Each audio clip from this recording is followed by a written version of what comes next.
now pray. O Almighty God, as we come together to begin our meeting of the Assembly, we humbly beseech you to grant to all our members the light and guidance of your Holy Spirit, that we may wisely take counsel together and come to such decisions as shall promote your glory and the well-being of all our citizens in our land, so that peace and happiness, truth and justice may be enjoyed by all people.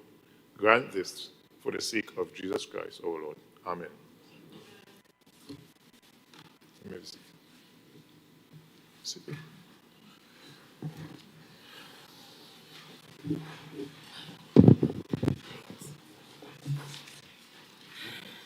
Oath of allegiance of a new member. Announcements by the presiding officer.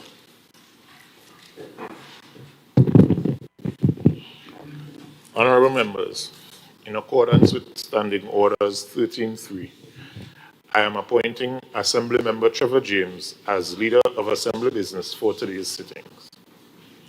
Honorable members, I have received leave of absence for today's sittings from the Honorable Chief Secretary, Farley Chavez Augustine, and Councillor Adana Wallace Joseph. The leaves are granted.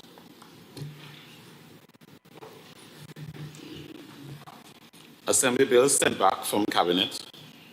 Assembly laws brought back from Parliament. Petitions, papers. Secretary of Finance, Trade and the Economy. Thank you, Mr. Presiding Officer. I stand to lay the following statements. Tobago House of Assembly monthly budget report as at the end of October 2025 and the Tobago House of Assembly monthly budget report as at the end of November 2025. Thank you very much. Presentation of reports from Dispute Resolution Commission, select committees. Chief Secretary's questions, questions to secretaries, questions for oral answers.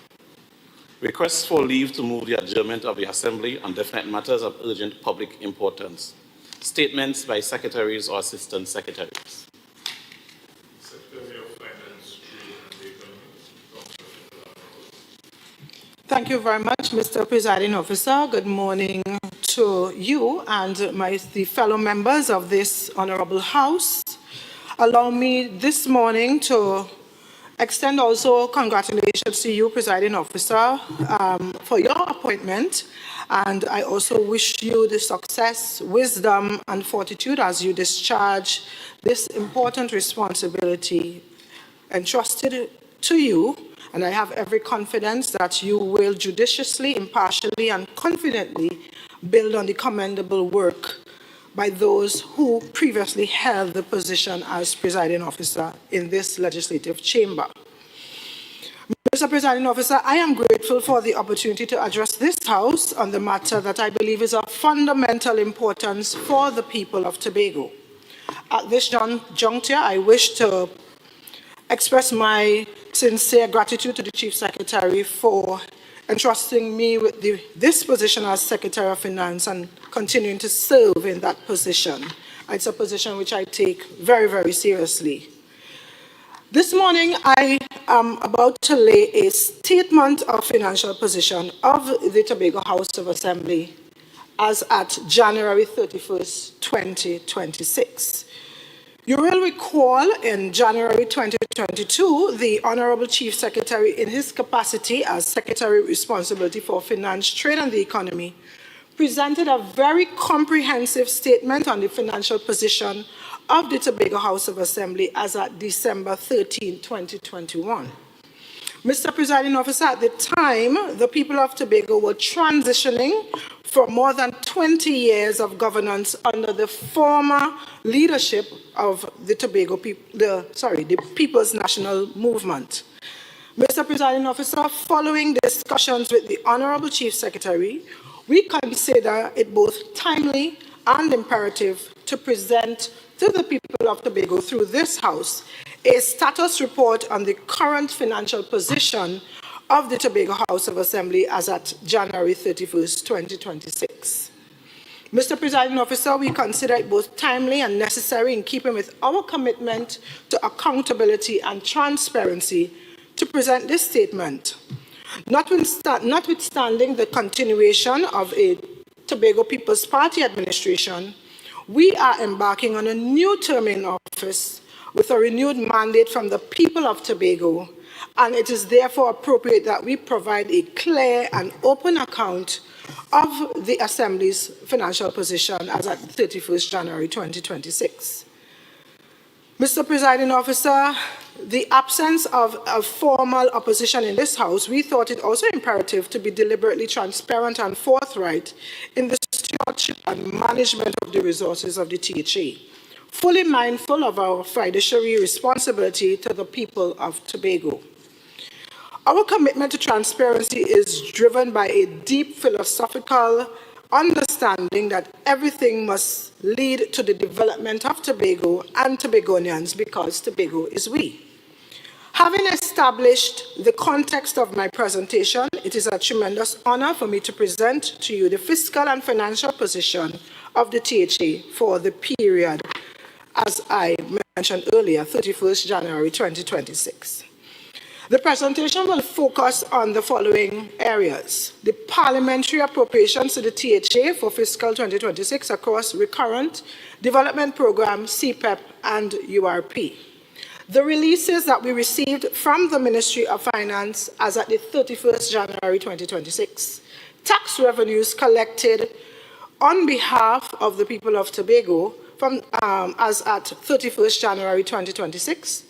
The unspent balances and other balances brought forward from fiscal 2025, actual expenditures, liabilities, commitments, as at the same period, 31st January 2026, with a comparative analysis to fiscal 2025, major spending impacts focusing on expenditures in key areas and priorities in this fiscal year. Then I will conclude the presentation with an assessment of the cash balances, including outstanding balances from the central government for our parliamentary appropriation for fiscal 2026. Mr. Presiding Officer, for context and methodological clarity, it is important that I mention here that the Tobago House of Assembly operates totally and only on a cash-based accounting system. This means that revenues are recorded when received and expenditures are entered when they are paid. Mr. Presiding Officer, on Monday, 13th October 2025, the Minister of Finance presented the 2026 fiscal package for Trinidad and Tobago. Therein, the Minister of Finance announced the allocation of $2.96 billion, or 5% of the national budget, to the Tobago House of Assembly for fiscal 2026. Mr. Presiding Officer, the allocation to the THA was disaggregated as follows: $2.742 billion under recurrent allocation, $201.5 million for a development program. Additional allocations were made to CPEP and URP of $9.2 million and $18 million, respectively. It is worth noting here that the 5% share of the national budget allocated to the THA for fiscal 2026 constitute the largest allocation to the Tobago House of Assembly in its 45-year history. The allocation amounts to an increase of approximately $362.5 million over the allocation made to the THA in fiscal 2025. Mr. Presiding Officer, the revenues that were available to the THA as at the 31st of January 2026 was $1.244.3 billion from the central government. $54 million was collected in terms of tax revenues up to that similar period, and the unspent balances from fiscal 2025 collected so far was $157.9 million. Mr. Presiding Officer, what the data is saying is that the total revenues or monies that are available to this administration for the period October 1st, 2025 to January 31st, 2026 was $1.456 billion. Expenditure. The total expenditure as at the 31st January 2026 as follows. Recurrent expenditure, we have so far spent, excluding commitments, in the total Tobago House of Assembly, 732.3 million. Under the development program, we have so far actually spent $41.5 million. CPEP, $9.1 million. URP, $18 million. Mr. Presiding Officer, it is important to note that the shortfall in releases from the relevant ministries for CPEP and URP were funded from unspent balances brought forward from the fiscal year 2025. Mr. Presiding Officer, the following are major and impactful expenditures incurred as at the 31st of January 2026. We made payments to contractors for inherited liabilities and other liabilities under Division of Infrastructure of 37.2 million. We gave support to students who were affected by Hurricane Melissa, Tobago students, who were affected by Hurricane Melissa in Jamaica, a total of $520,000. The total gratuities spent up to January 31st, 2026 was $19.1 million.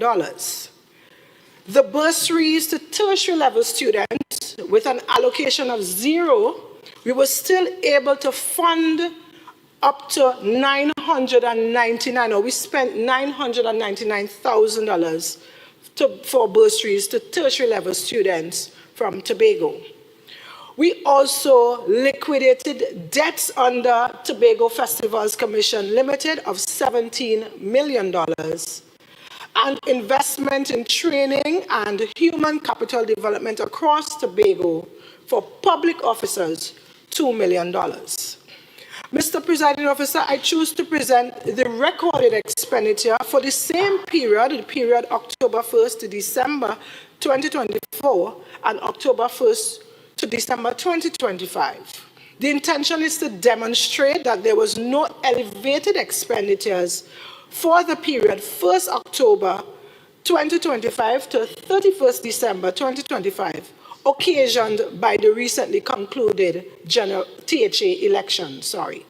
Simply put, to show that there was no need for this administration to engage in electioneering spending to beat the now defunct PNM by 15-0.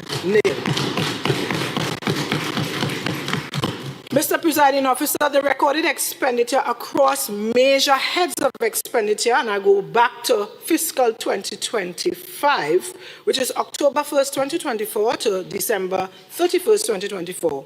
Under recurrent, we spent $511.1 million under recurrent expenditure for the same period in fiscal 2026, which is October 1st to December 31st, 2025, we spent $549.3. Under the development program, in fiscal 2025, for the period for the first 3 months of the fiscal year, December to October to December, we spent $20.1 million. And for the same period in 2025, we spent $29.4 million under development program. CPEP, we spent in fiscal 2025, $7.2 million, and for the same first quarter period, we spent $7.8 million. Under the unemployment relief program, fiscal 2025, first quarter, we spent $19.2 million, and in fiscal 2026, same period, October to December 2025, we spent $17.9 million. Mr. Presiding Officer, this information reveals that expenditures for comparative periods were $557.6 million and $604.4 million, which produced a very small increase of only 8% in spending during, if we compare the both first quarter of the both periods. And this is indicative that clearly we did not engage in electioneering spending to beat the politically expired People's National Movement 15-0. Mr. Presiding Officer, I will now turn to the net cash position of the THA, and I will explain it in detail. The net cash position will just basically show how much we have received thus far from central government in terms of releases and how much the THA has spent. Now, the net cash position would also include the monies that we brought forward for unspent balances from fiscal 2025. And again, the total cash we have collected from central government as well as our unspent balances was 1.456.2 billion. The Tobago House of Assembly have since spent 800.9 million. So we have a surplus of cash of 655.3 million. However, I wish to explain and point that central government has already sent releases for February. This is a position as of January. So we would have received releases for the period to come. Included in that surplus is also the unspent balances of 157 million, of which we have not spent a substantial sum of it. Mr. Presiding Officer, I will now go into our liabilities and commitments. The total commitments and liabilities reported are $695.4 million as at the 31st of January 2026. Included in this figure are long-term liabilities, and that includes the bond financing that we expected to pay in 2027 of $164.5 million. And the obligations for the Milshirv lease agreement that ends in 2036 of $200 million. I've also included in that $695 million figure verifiable outstanding amongst the contractors in the amount of $260 million, of which we will settle as funding becomes available. The balances that we expect from the central government for the rest of the fiscal period, we expect to receive $1.593 billion for recurrent expenditure. We expect to receive $117.5 million for development program. For CPEP, $6.8 million, URP, $9 million, a total of $1.7263 billion is expected to be collected up to September 30th, 2026. As I conclude, Mr. Presiding Officer, as members of this Honorable House are aware, the Chief Secretary, in his wisdom and deliberate effort to enhance service delivery, undertook an expansion and adjustment of the institutional footprint of the Tobago House of Assembly. Mr. Presiding Officer, with the change of the structure of the THA, the financial commitments will inevitably expand, especially under recurrent expenditure. It is against this backdrop that there is a heightened and necessary obligation to assess the financial position of the Tobago House of Assembly to more effectively align available resources to ensure greater efficiency and improved service delivery to the people of Tobago. Mr. Presiding Officer, it is anticipated that these structural and financial adjustments will have implications for the sequencing and prioritization of the development agenda, as I outlined in the revised budget in November of 2025. Accordingly, the development agenda will now expand to ensure delivery of the commitments made as articulated in the Tobago People's Party blueprint and in keeping with the strategic development planning pathway towards the greatest little island on the planet, 2025 to 2045 for Tobago. Mr. Presiding Officer, with that being said, I thank you and I respectfully submit this statement. Thank you.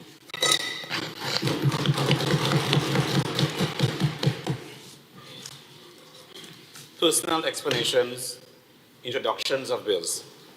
Motions relating to the business or sittings of the Assembly and moved by a Secretary or Assistant Secretary. Public business, motion.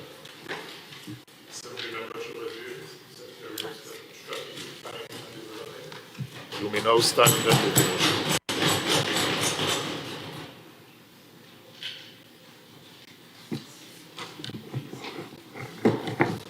Thank you, Mr. Presiding Officer,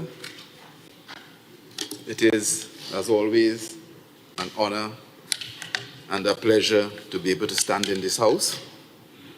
Before I move the motion, permit me, Mr. Presiding Officer, to thank the good people of Scarborough Mount Grace who, by their voice, by their vote, by their will, I stand in this House to represent them and to be their voice as we, as a TPP government, attempt to represent the people of Tobago.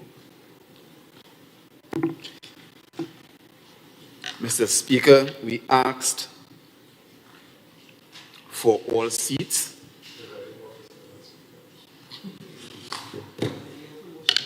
I believe I was in the House in Trinidad. Mr. Presiding Officer, we asked for 12 for 15 seats, not because we could not manage the Tobago House of Assembly with a small majority, but we wanted to make sure that when we spoke and when we speak in this House, there would be no doubt that we were representing the majority of Tobagonians in every nook and every cranny of the Tobago nation. I dare to say, Mr. Presiding Officer, without interference from non-Tobago political entities. We in the TPP believe strongly that we represent the voice and the will of the people in this House, and that our major political goal is to restore full self-determination to the people of Tobago on their terms.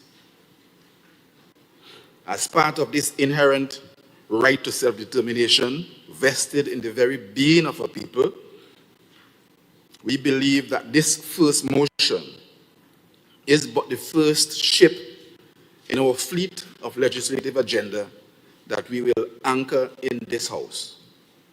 It is intended to create a legal process that activates the will of the people and authorize formal consultative referenda confined to Tobago. So the motion, whereas the island and people of Tobago, prior to the union with Trinidad in 1889, exercised a distinct political and cultural standing, still recognized by the Constitution and laws of Trinidad and Tobago, and whereas in its final act as a legislature, the Tobago House of Assembly, 139 years ago, passed a motion in this very House to preserve, protect, and affirm the right of Tobago and its people to determine their status within the Union of Trinidad and Tobago. And whereas the people of Tobago continue to pursue their right to self-determination, self-government, and equality of status in all matters that concern the sustained peace and prosperity of the island, and whereas the existing legislative proposals for Tobago's self-determination do not provide a comprehensive framework for structured consultation of the people of Tobago on matters critical to their governance and status within the Republic, be it resolved that this House calls on the Cabinet and the Parliament of Trinidad and Tobago to take all necessary consultative and legislative steps to recognize and protect the distinct status and self-determination of the island and people of Tobago. And be it further resolved that this House calls on the Secretary of Legal Affairs to convene in consultation with the Tobago House of Assembly and representative stakeholders of Tobago a legislative drafting process to establish a clear statutory framework for consultative referenda so that the voice and expressed will of the people of Tobago may be formally determined and authoritatively conveyed on matters central to their governance, status, and self-determination. Mr. Speaker, Mr. Presiding Officer, I will not make a mistake again. Mr. Presiding Officer, we are not seeking to divide the Republic. We are seeking to complete it by allowing the people of Tobago to speak clearly, lawfully, and peacefully about their future. All Tobagonians and right-thinking humans should agree that the ultimate political authority over the people of Tobago must be the people themselves. Inherent in the sovereignty of the Tobagonian people must be the right to directly approve or reject laws and constitutional arrangements that speak to our very being, that it would be unnaturally adverse to popular imperative for these decisions to be made by others elsewhere. The direct democracy of referenda should be the watcher over human rights inherent in our being, and the check on legislative power that should pass laws inimical to our well-being. There should be no real substitute for legitimacy of laws by us through legal processes that happen among us. If, therefore, we are to look at the history to assess the constitutional and institutional status of Tobago within the Republic of Trinidad and Tobago, an elucidating overview could be adduced. Although our history is rife with socio-political activism, the common thread of disregard for the will of the voice of Tobago has ever been with us, and brings into sharp focus the question of democratic purity and legitimacy of many of our legislative and constitutional milestones. It must be noted, Mr. Presiding Officer, that neither Tobago nor Trinidad initiated the union that we now call Trinidad and Tobago. The following notice appeared in both the Tobago Gazette and the Trinidad Gazette.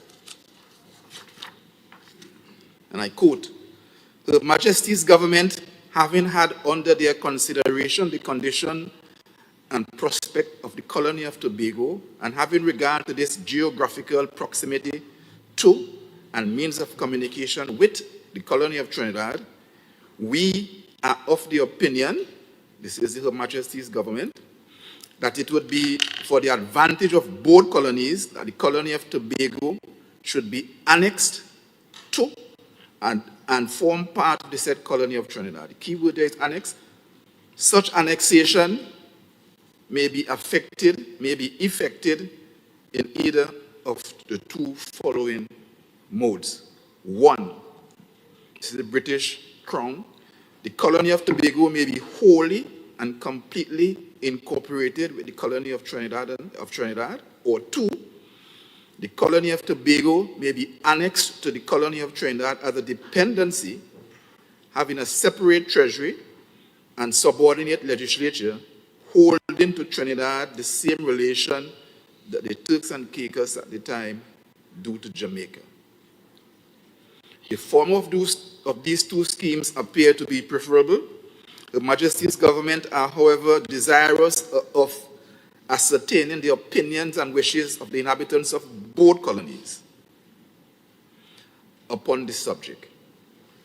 And after sufficient time has elapsed for full consideration of the question, resolutions in favor of incorporation of Tobago with Trinidad, or as an alternative of annexation as a dependency, will be introduced in the legislative councils of each of the colonies.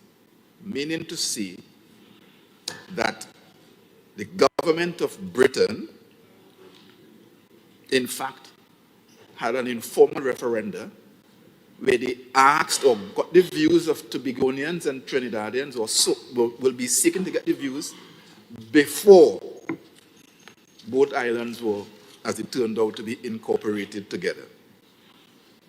The British government, knowing Tobago, did not even think knowing Tobago, did not even think to err on the side of annexation, although Trinidad preferred it. And that is why one has to wonder about the timing of some of the legislative and constitutional changes in this country as seen. And one has to question these changes accordingly. By the mid-1900s, oil and gas industry was proven a stable industrial driver for Trinidad and Tobago. It had become clear that money will flow and continue to flow. Around the same time, Dr. Williams and the PNM came into the political scene, and by 1956, the PNM had taken control over the government of Trinidad and Tobago. By June 1957, Dr. Williams made a famous statement, which I quote from one of his books. Tobago had exchanged the neglect of the United Kingdom imperialism for the neglect of Trinidad imperialism, corrupted by the forms of self-government in Trinidad up to the last election. This is the election of 56 he's speaking about. Tobago had to pay a price, according to Williams, for its union with Trinidad, which it never ought to have paid. This is Eric Williams' direct quote. So the neglect of Tobago was well known, and Tobago's displeasure with how it was being treated within the union was also well known. Also happening in the late 50s, Trinidad and Tobago became part of the West Indies Federation. Again, as it happened, at the same time, oil and gas finds in Trinidad and Tobago's waters were trending northward. And so oil and gas discovery started creeping towards Tobago.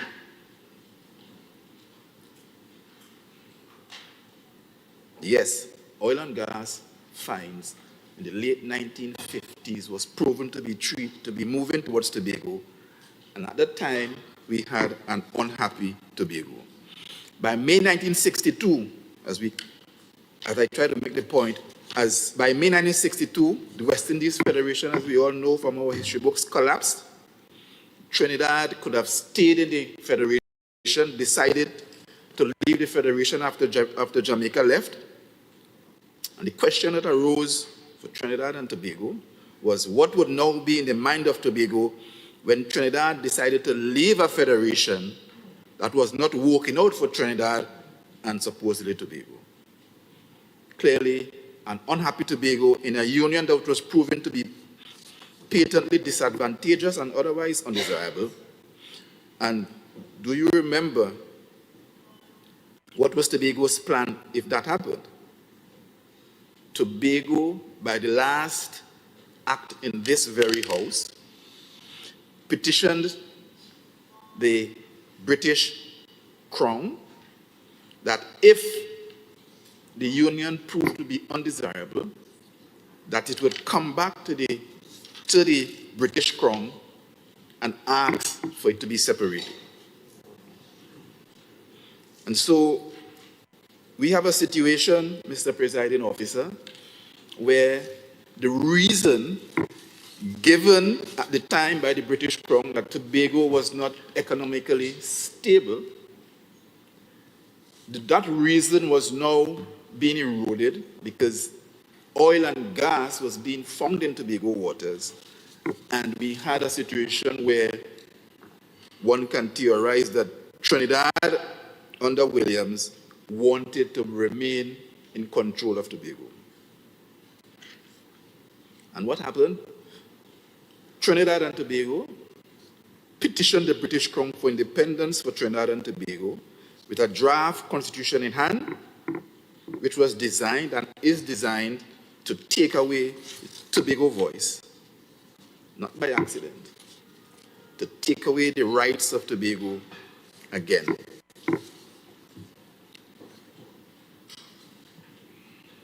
Immediately following independence, in August of 1962, Dr. Williams and his PNM government unveiled a $191 million five-year development plan for Trinidad and Tobago. The plan provided for the extension of roads, the increase in hospital accommodation, the construction of new schools, the expansion of the airport, the construction and encouragement of hotels, the organization of new markets, the expansion of electricity, modernization of sanitation systems, and vastly extended water supply. And, listen to this, the development of neglected and maligned Tobago. The proposed $195 million development budget. Never mind you, Standard & Poor's 500 index tells us, and as Secretary for Strategic Planning and Development, I'm supposed to know these things, tells us that $191 million in 1962 is now worth $150 billion today. You have to let that sink in. $150 billion was the budget, was the 5-year budget back in 1962.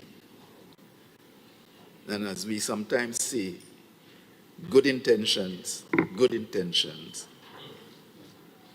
The road to hell sometimes are paved with them. So we wonder about the timing of some of these legislative changes.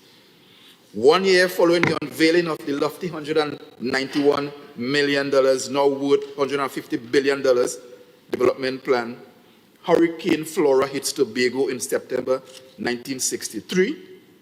Agriculture in Tobago is decimated. We are now an independent country for only 1 year, and then this happens. The international community reached out to help Tobago. And the report from our, I want to say, our then insider in the government of Trinidad and Tobago tells us that the monies promised to Tobago was in the tune of $44 million. This represented 1/5 of the development budget promised by the PNM to develop Tobago and to spend some of Trinidad and Tobago and to spend some of it on the neglected Tobago. Today, that $44 million would be worth $34.6 billion. So when we see the difference in the development between Tobago and Trinidad, this is the perspective that we must have. $34.6 billion was promised to Tobago, and not a cent given to us from the PNM central government of Trinidad and Tobago. And I want to, sometimes, I remember during the election, somebody said, and the refrain keeps ringing in my head, that they're liar, they're wicked, and they're Tobago hating. Now, just quoting Mr. Presiding Officer. So again, timing. I have to wonder if, because the prospect of international aid and the government passed, I have to wonder if before the prospect of international aid, the government passed the Development Loans Act of 1964 to borrow for the development, to borrow this $191 million. How come just months after we know $44 million is coming, in December the government is passing the Central Bank Act and becoming the first nation in the region to have, in fact, a central bank? All of a sudden, we need a central bank. We know what history is supposed to be, because before that, oversight used to be from the British Caribbean Currency Board. So I have to wonder, because if this money had went through the British Caribbean Currency Board, more than likely it would have ended up in Tobago. But because now we are a central bank of Trinidad and Tobago, not controlled by the PNM, of course, not a cent not a cent for Tobago. And so that money was not spent in Tobago. And when it became clear that by the mid-1960s and up to 10 years after Hurricane Flora, that Tobago would not benefit from the international aid, and that the Trinidad was using the income generated by the national economy, Tobago began to agitate again. We, should I say, they began to voice their will again, invoking the plan for if the union with Trinidad became disadvantageous and undesirable. And by that time, it had,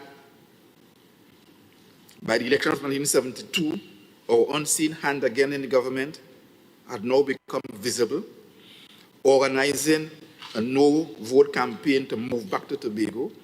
So picture discussions beginning in Tobago to petition the British Crown for support to leave the Union were being had.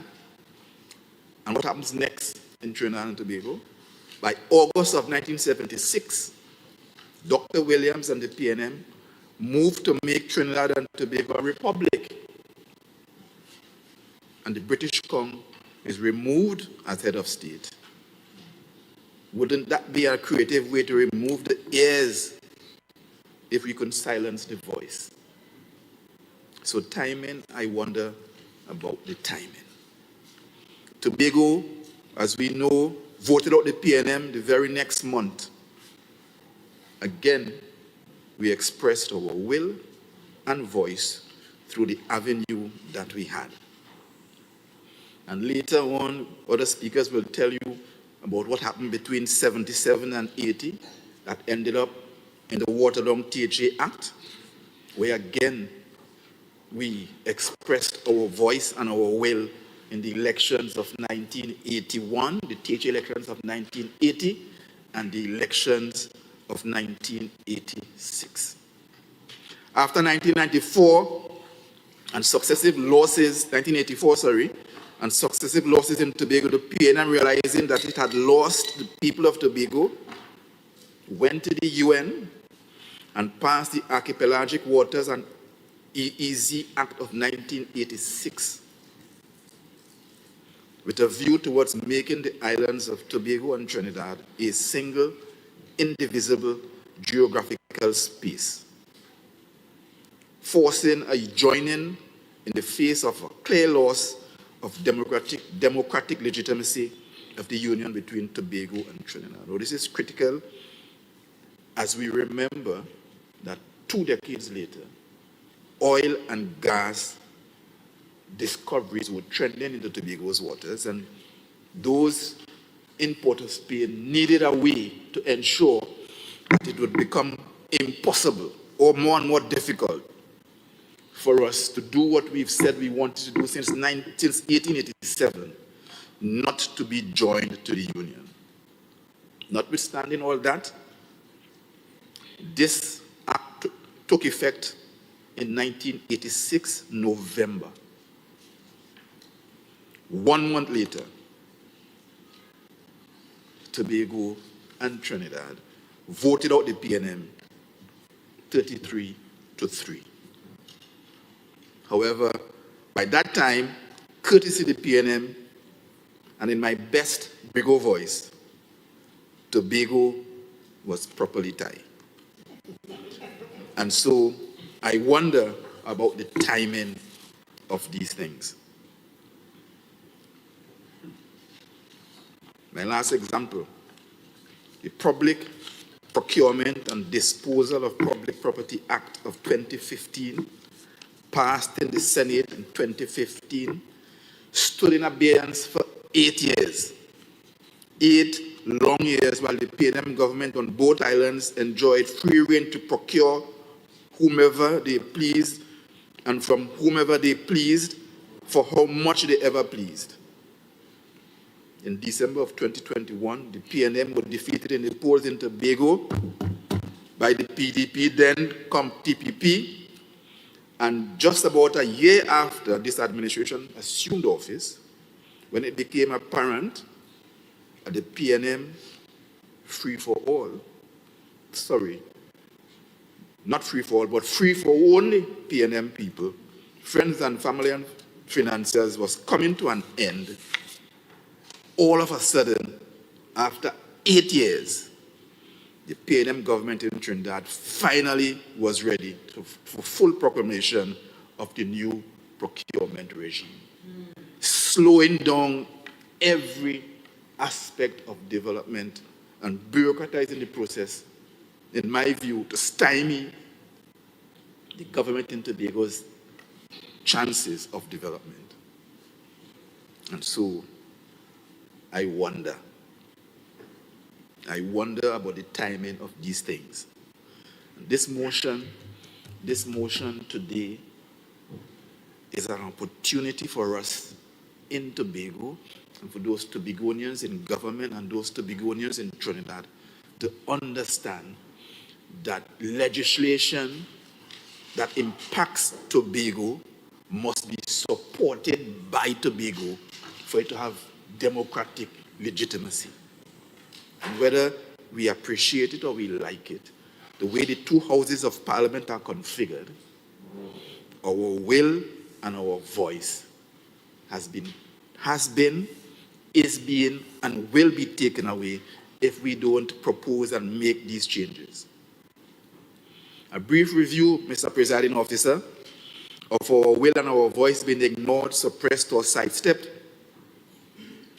will show that this common thread runs throughout our history. Decisions were being made on our behalf without any substantive will and voice of Tobago being integral or part of the process. 1887, joining to Trinidad, the Tobago people has no say.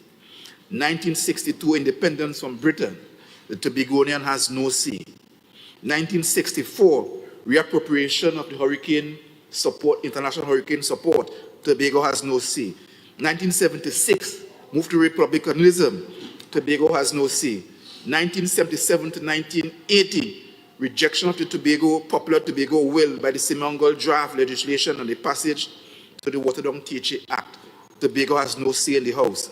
1985, 1986, archipelagic EEZ definition of Tobago. Tobago has no say. In the early 2000s, negotiation of fishing rights in Tobago waters. Tobago have no say. Farming out last year by Mr. What the Chinese fella name? Mr. Young. Farming out the energy fields in Tobago waters. Tobago has no say.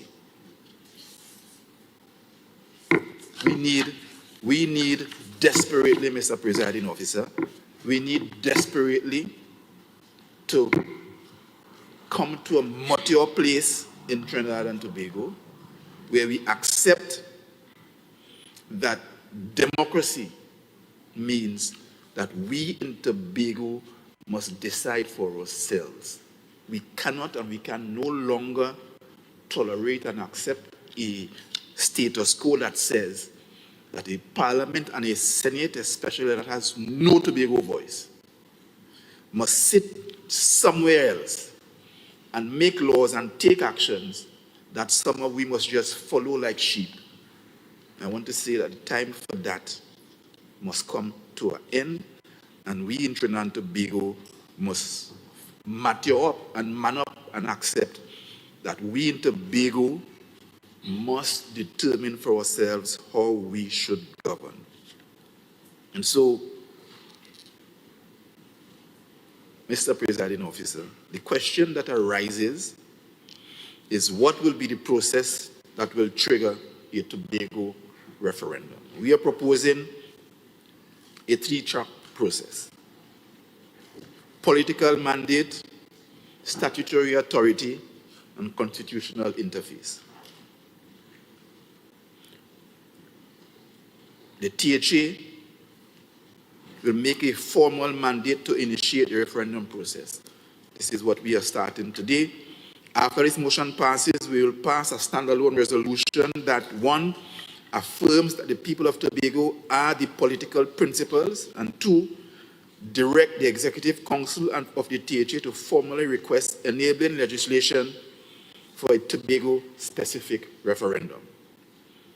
This will establish democratic legitimacy before any legal steps.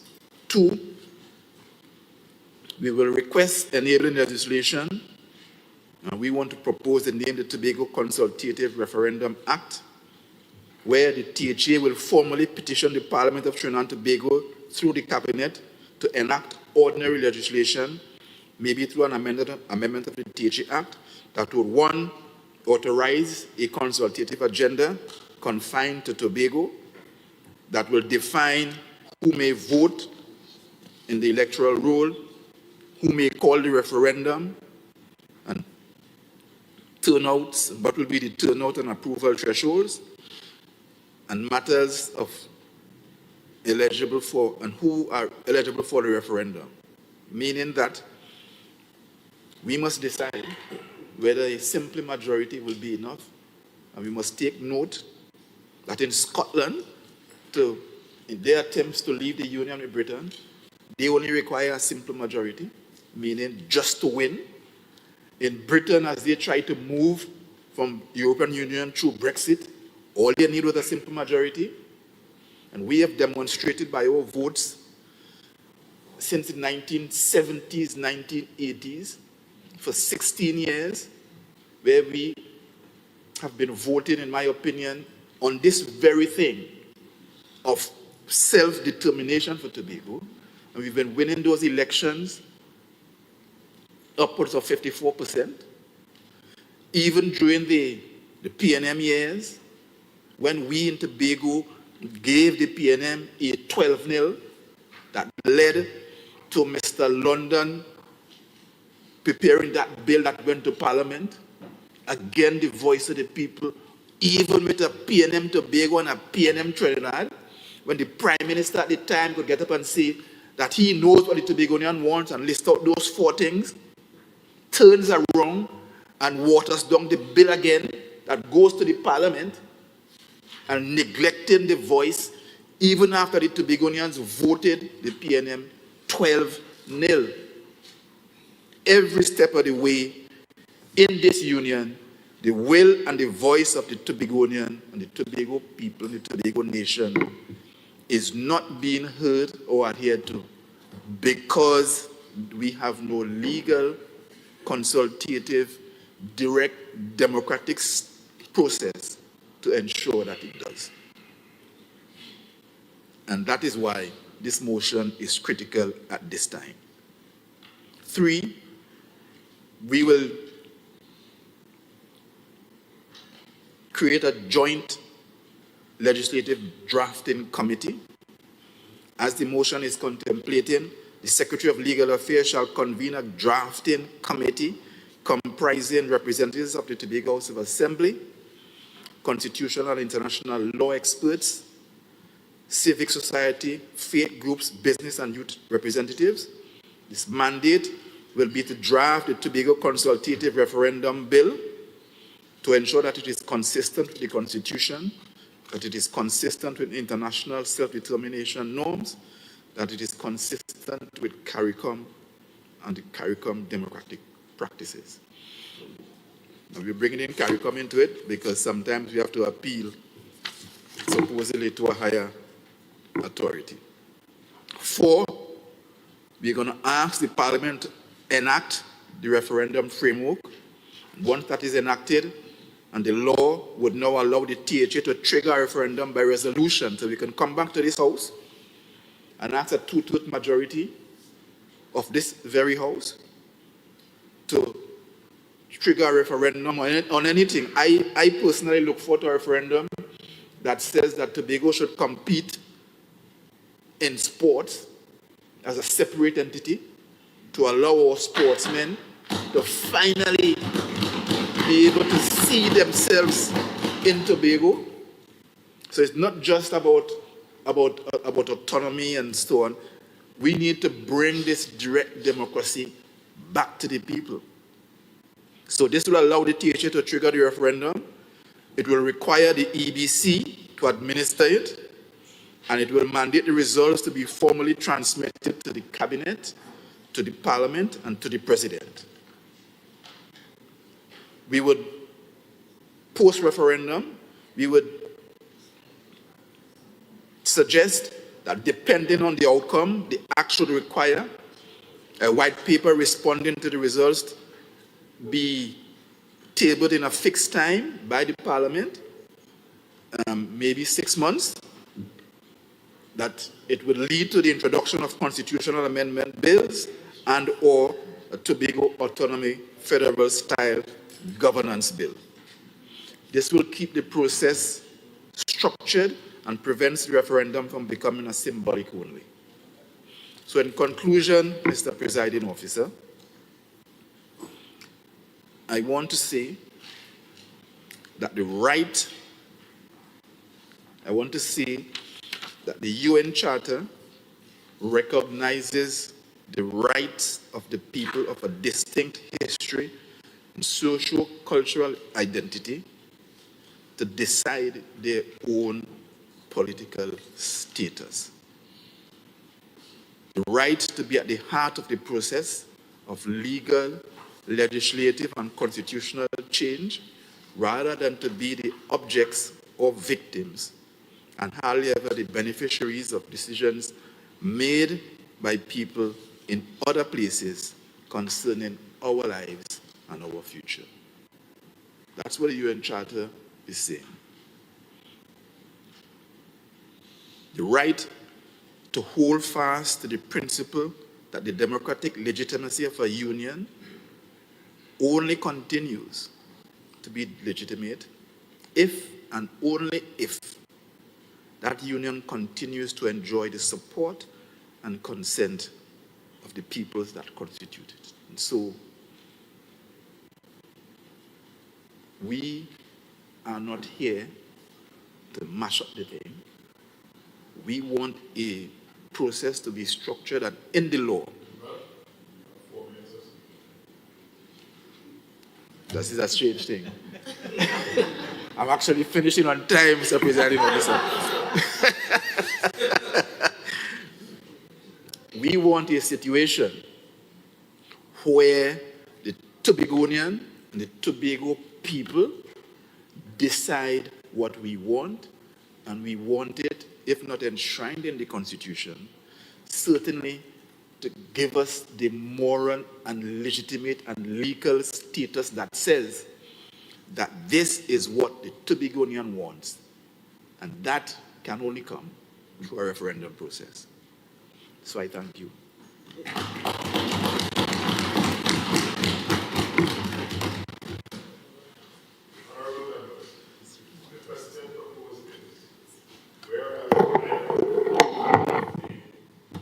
The Union with Trinidad in 1889 exercised a distinct political and cultural standing, still recognized by the Constitution and the laws of Trinidad and Tobago.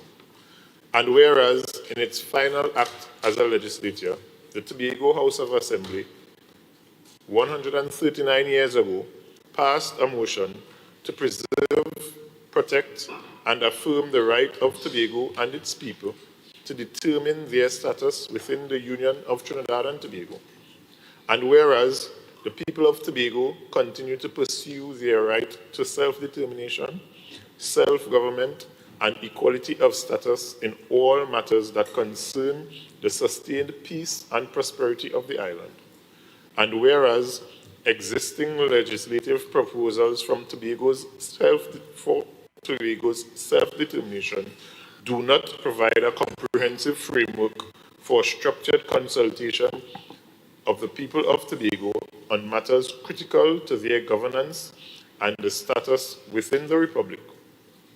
Be it resolved that this House calls upon the Cabinet and the Parliament of Trinidad and Tobago to take all necessary consultative and legislative steps to recognize and protect the distinct status and self-determination of the island and the people of Tobago. And be it further resolved that this House calls upon the Secretary of Legal Affairs to convene in consultation with the Tobago House of Assembly and representative stakeholders of Tobago a legislative drafting process to establish a clear statutory framework for consultative referenda so that the voice and expressed will of the people of Tobago may be formally determined and authoritatively conveyed on matters central to their governance, status, and self-determination. Assembly Member Natisha Charles Pantin, you may now end the debate.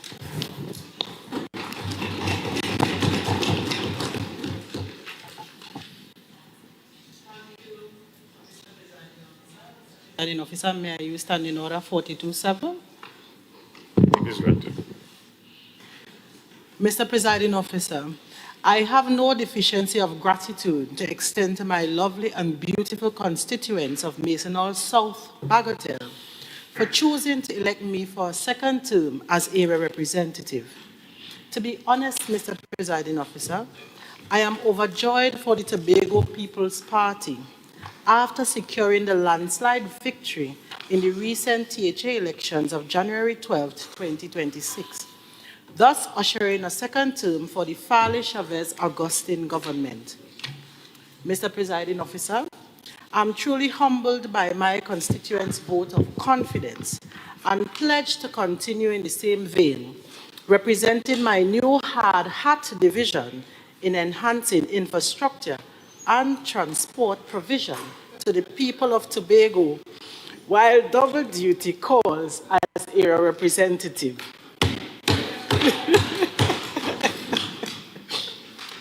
At the outset, Mr. Presiding Officer, it would be remiss of me to not mention the rhetoric of the voices absent in these chambers that are being echoed by several mouthpieces in public and on social media. Mr. Presiding Officer, governance was on the ballot. Autonomy was on the ballot. The right to self-government was on the ballot. And also Tobago's bright future as the greatest little island on the planet was on the ballot. This motion, Mr. Presiding Officer, seeks to solicit consensus from the Cabinet and Parliament's recognition to the infinite and unending struggle for self-governance by the people of Tobago, and moreover, to consensus and approach agreeable to give legislative effect to same by 39 parliamentary members whose constituents are not in Tobago East or West, and who perhaps will feel that their representatives should only deal with matters of Trinidad and their respective districts. Herein lies the conundrum, Mr. Presiding Officer, because on the surface, Parson had to christen the picnic first. What I want to tell the people of Trinidad and their respectives is the country has two children, one Tobago, the other Trinidad, and both of them have to christen.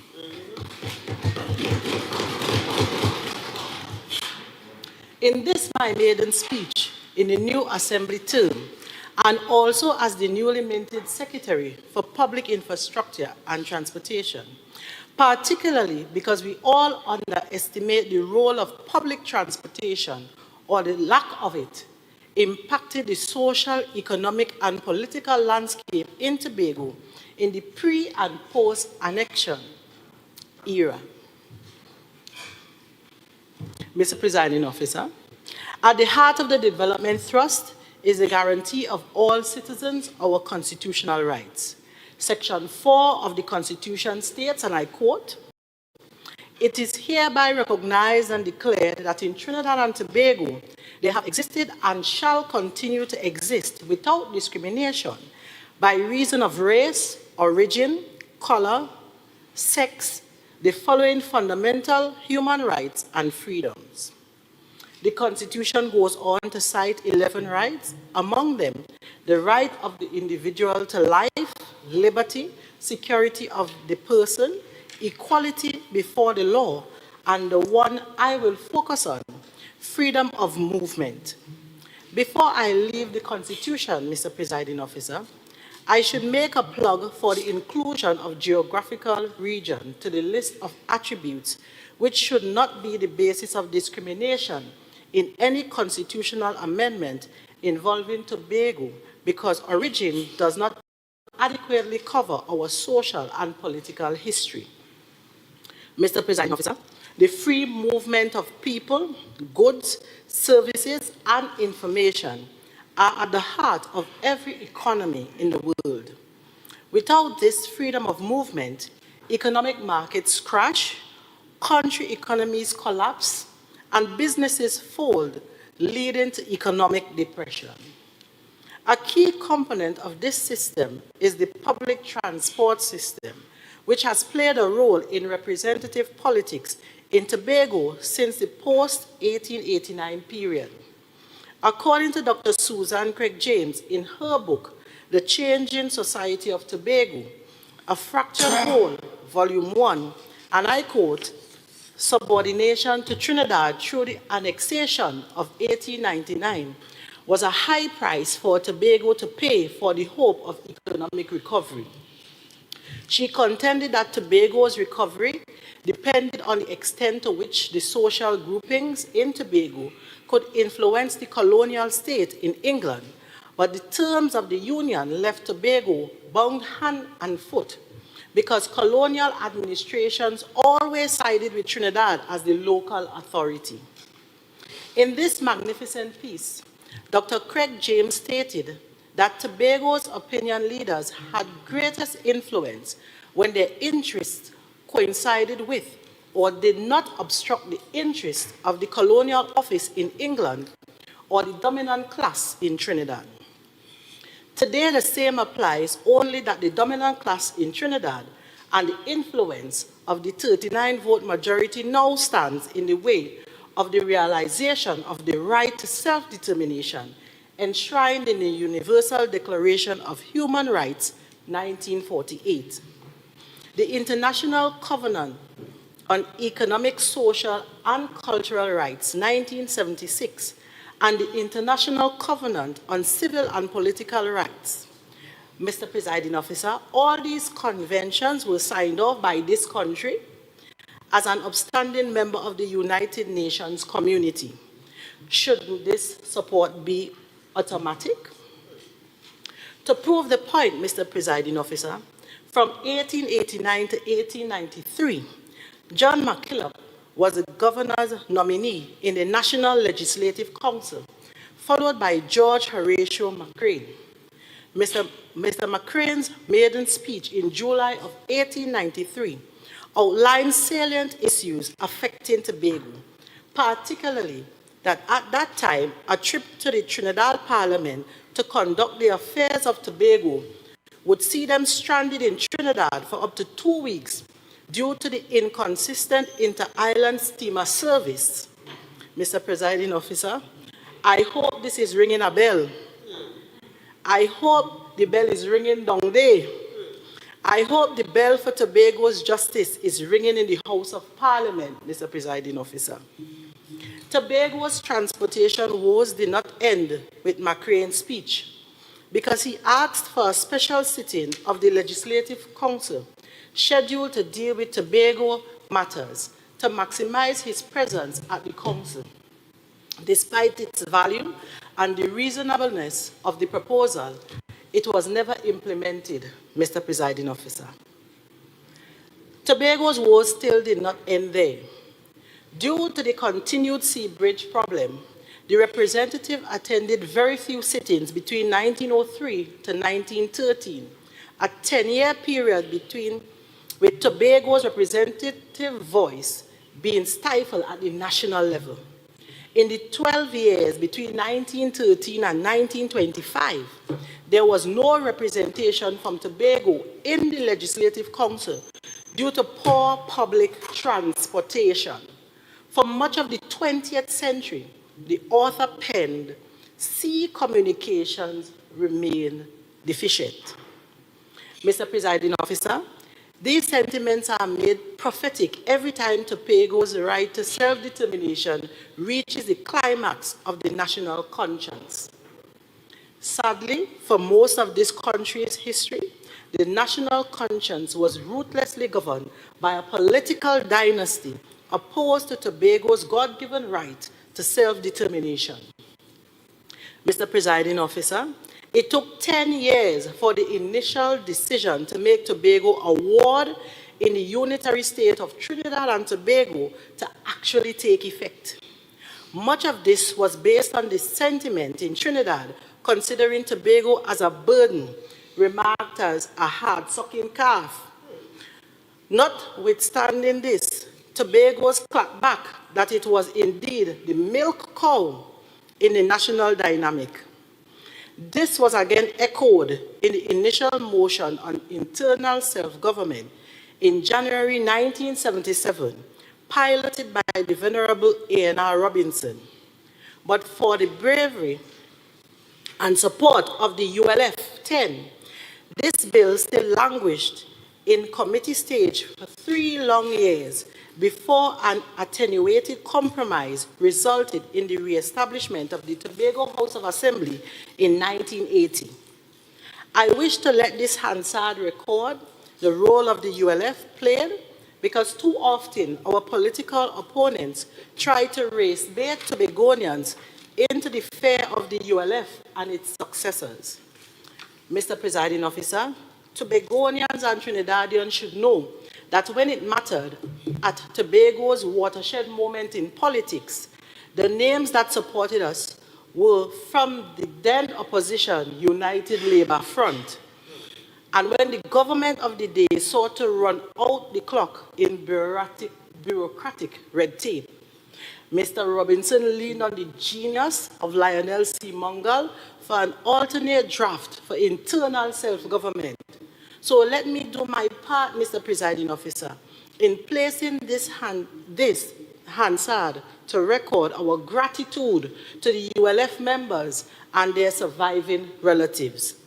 Tobago thanks the Honorable Ms. Havisa Khan, former member for St. Augustine, the Honorable Paul Harrison, former member for Caroni East, the Honorable Ramesh Lachmidial, former member for Chaguanas, the Honorable Kelvin Ramnath, former member for Couva South, the Honorable Winston Nanan, former member for Tabakit, the Honorable Nizam Mohammed, former member for Princestown, the Honorable Errol MacLeod, former member for Oropuch, the Honorable Budram Jatan, former member for Naparima, the Honorable Rafiq Shah, former member for Siparia, and the Honorable Basdio Pandi, former member for Couva North. May those that are departed rest in peace, knowing that the struggle they supported in 1977 lives on in us today. All this, Mr. Presiding Officer, when all the PNM members refused initially to support the motion and even supported the closure of the Ministry for Tobago Affairs in their debate contributions. This debate calls on the bells of Tobago freedom ringing out, Mr. Presiding Officer. Just like the loud bell on election night, signaling the voice of Tobago, 15 tolls of the blue bell, Mr. Presiding Officer. Mr. Presiding Officer, the issue of self-governance has had a major impact on infrastructure in Tobago. The long-denied export license for Studley Park Quarry Limited was finally granted by the Kamla Prasad Bisesa UNC-led government. Mr. Speaker, $400 million more on the recurrent budget, the increase in the number of flights to Tobago, and now we are calling for the icing on the cake. Mr. Speaker, in as much as this contribution is made in Tobago, Mr. Presiding Officer, in as much as this contribution is made in Tobago, it is aired towards the parliamentary representatives in the lower and upper houses of Parliament. It is ringing these rhythms in the tradition of call and response. Tobago has called 15 times, Mr. Presiding Officer, and we will make 2 more calls in the National Parliament. How will the Parliament respond? This is a chorus we are all looking forward to hear, ringing back in our direction 39 echoes of our rights to self-determination. Mr. Presiding Officer, This is the time for all members of Parliament to recall that we are all connected by the fabric of destiny. What affects one affects all. This matter for internal self-government affects 66,000, and therefore it should affect the 1.4 million across the sea. Mr. Presiding Officer, this calls on the acknowledgement of all the international human rights charters the country has signed, another 39 echoes for the human rights in Tobago East and Tobago West. Mr. Presiding Officer, the solidarity with the Tobago people in their quest for internal self-government also rests with the Tobago 200 nautical mile exclusive economic zone designation and equitable distribution of the wealth of this nation proportional to Tobago's actual contribution in times past and in the future, that calls for 200 echoes from our Parliament in solidarity with Tobago's right to its EEZ.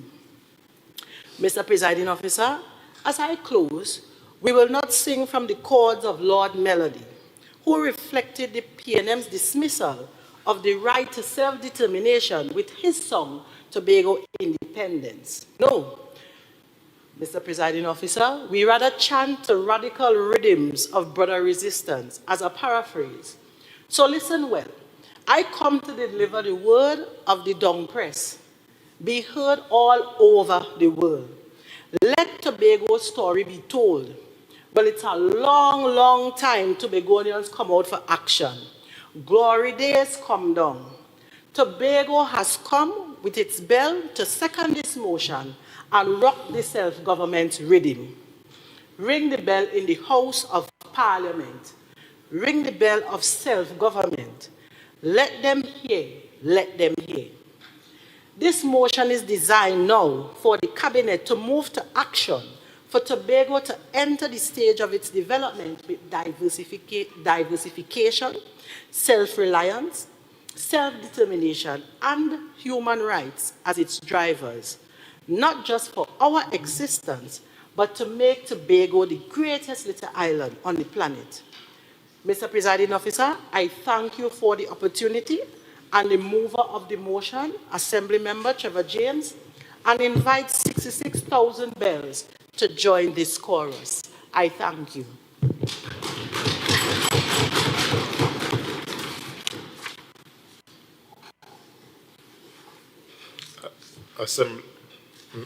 Assembly Member Colonel Alexis, you may now join the debate.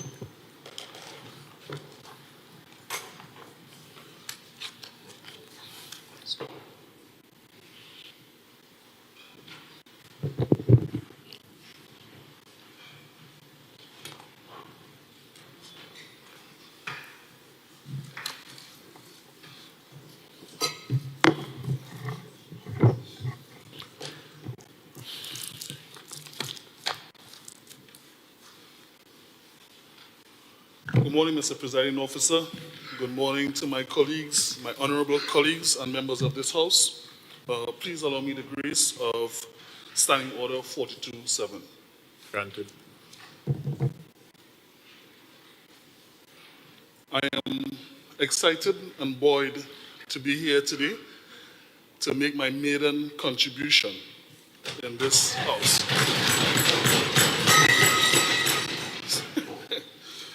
Even more so that it is going to contribute, I have faith that it would contribute to Tobago finally getting self-determination. I must thank the people of Plymouth Blackrock for believing in me and giving me the chance to represent them, which I will do with distinction.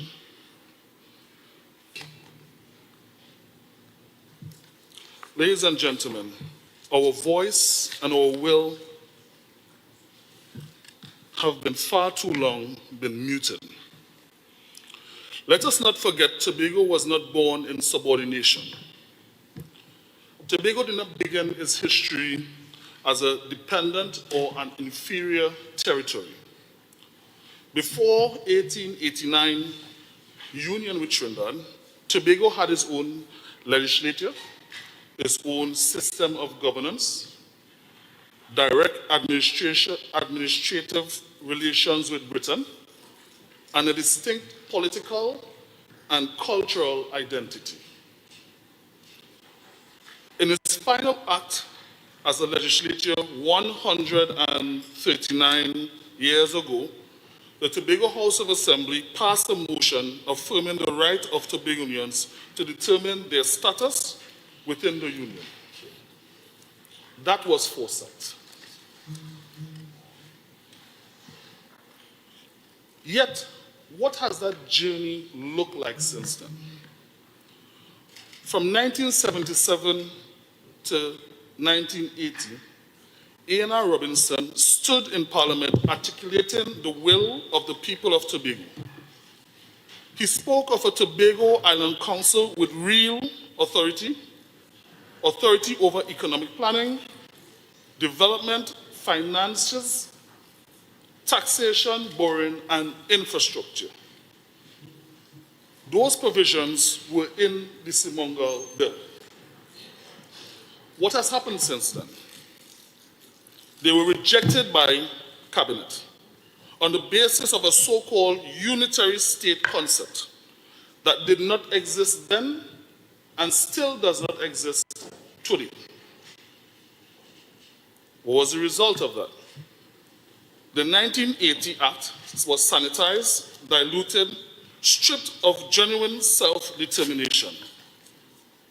Mr. Presiding Officer, in 1992, a draft bill was delivered to the Tobago House of Assembly, marked as constitutional guarantees. Instead, it sought to remove existing powers.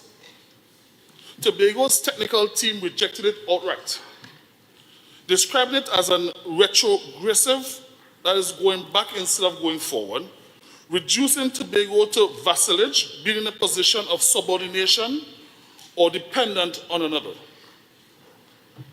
In 1996, provisions for meaningful self-government was quietly cut at committee stage. The hatchet did not take place in the public space. It was in the shadows of procedural proceedings. In 2013, after broad engagement, a strong bill failed, not because it lacked merit, because it lacked cooperation. 2018, the Prime Minister himself acknowledged fundamental principles that we needed. Let me list those 4 principles that the Prime Minister knew we needed. Equality of status, a federal-type system, clear constitutional boundaries, responsibility of the Tobago administration to formulate and implement policy on matters affecting Tobagonians. Yet those principles were substantively missing from the bill that was forwarded. In 2021, existing powers were removed while fundamental principles remained absent. Lastly, in 2024, Mr. Presiding Officer, despite extended consultations, well-attended, well-reasoned consultations, the bills returned to Parliament substantively unchanged. Consultation without incorporation, engagement without empowerment, voice without authority. And this we have to change. We cannot reduce public participation to public cemetery. That has been tried and has been failing us over and over again. Let us not forget the Attorney General's statement in 1996. The people, the Tobago House of Assembly, can formulate, articulate, and debate, but it is the Cabinet of Trinidad and Tobago that overrides and has power to supervise the Tobago House of Assembly's affairs. What is wrong with that? He asked. Everything. Everything is wrong with that. If equality is our stated goal, then everything is wrong with that. Equality cannot exist where override is the default. Again, this motion is not about separation. It is about definition. Tobago seeks parity with the Republic. The motion calls for recognition and protection of Tobago's distinct status and self-determination. A clear statutory framework for consultative referenda.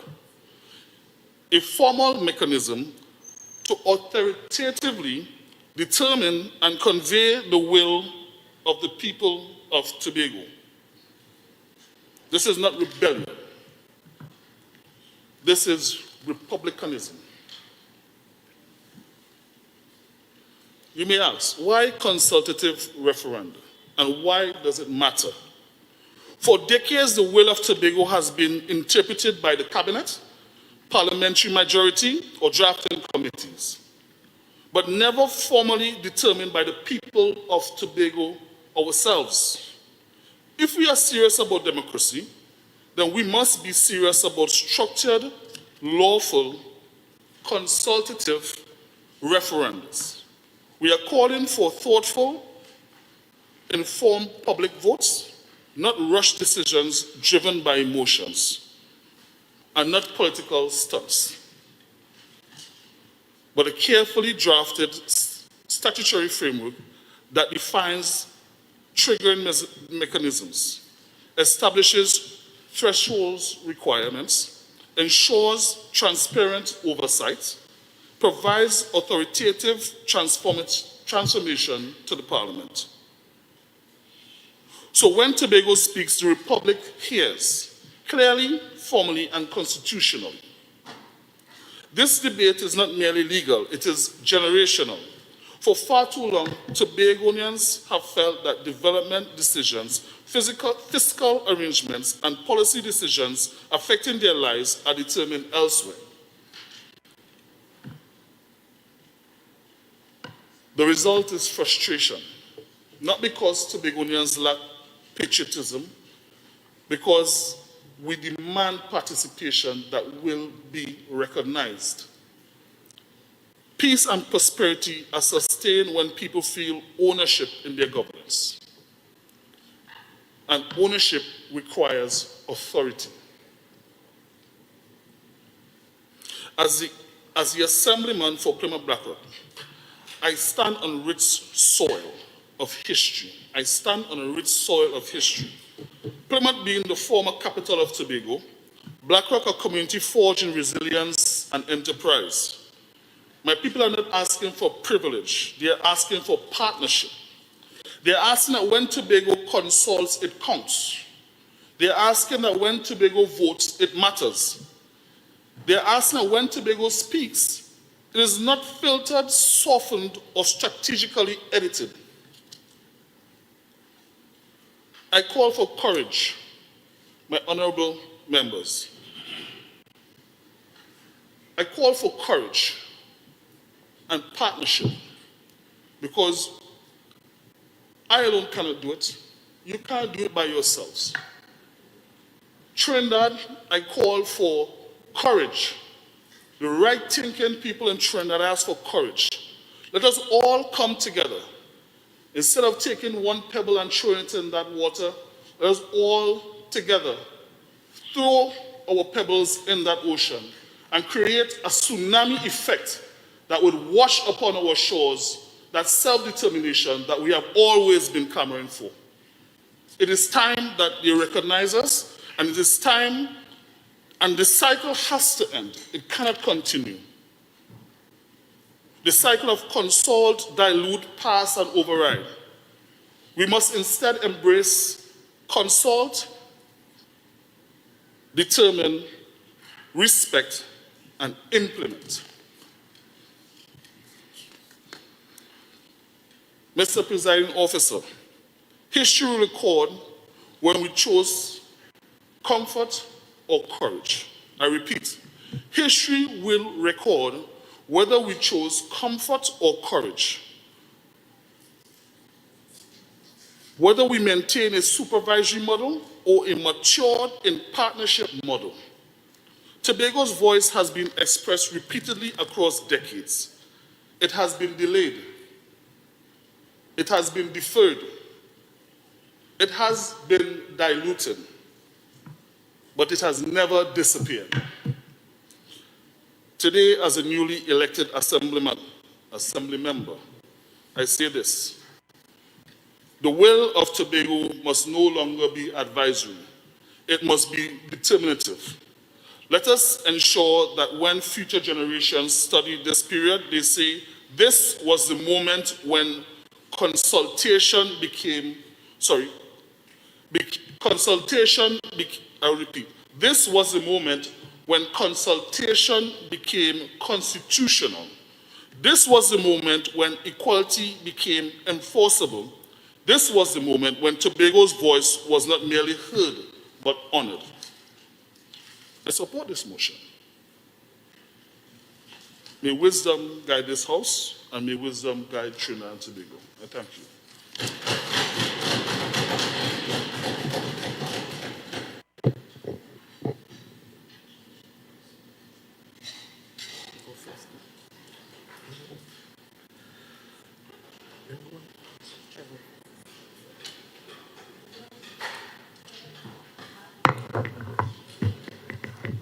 Assembly Member Darren Henry, you may now join the debate.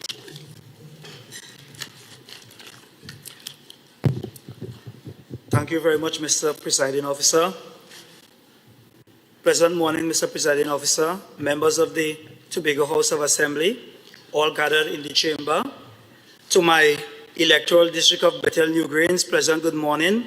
To my friends who would have assisted me in preparing my maiden speech in this August House, I just want to say pleasant good morning and thanks.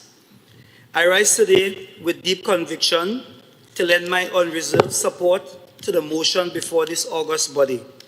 The motion Member, called... you're not supposed to read. Sorry, I forget to ask. Sorry. Please permit me to stand on standing order 42-7. Granted. Sorry about that. And it's there right in paper, I just forget it. Sorry about that. Sorry. Right? The motion calls for, right, I'll start over. I rise today with deep conviction to lend my unreserved support to the motion before this August body.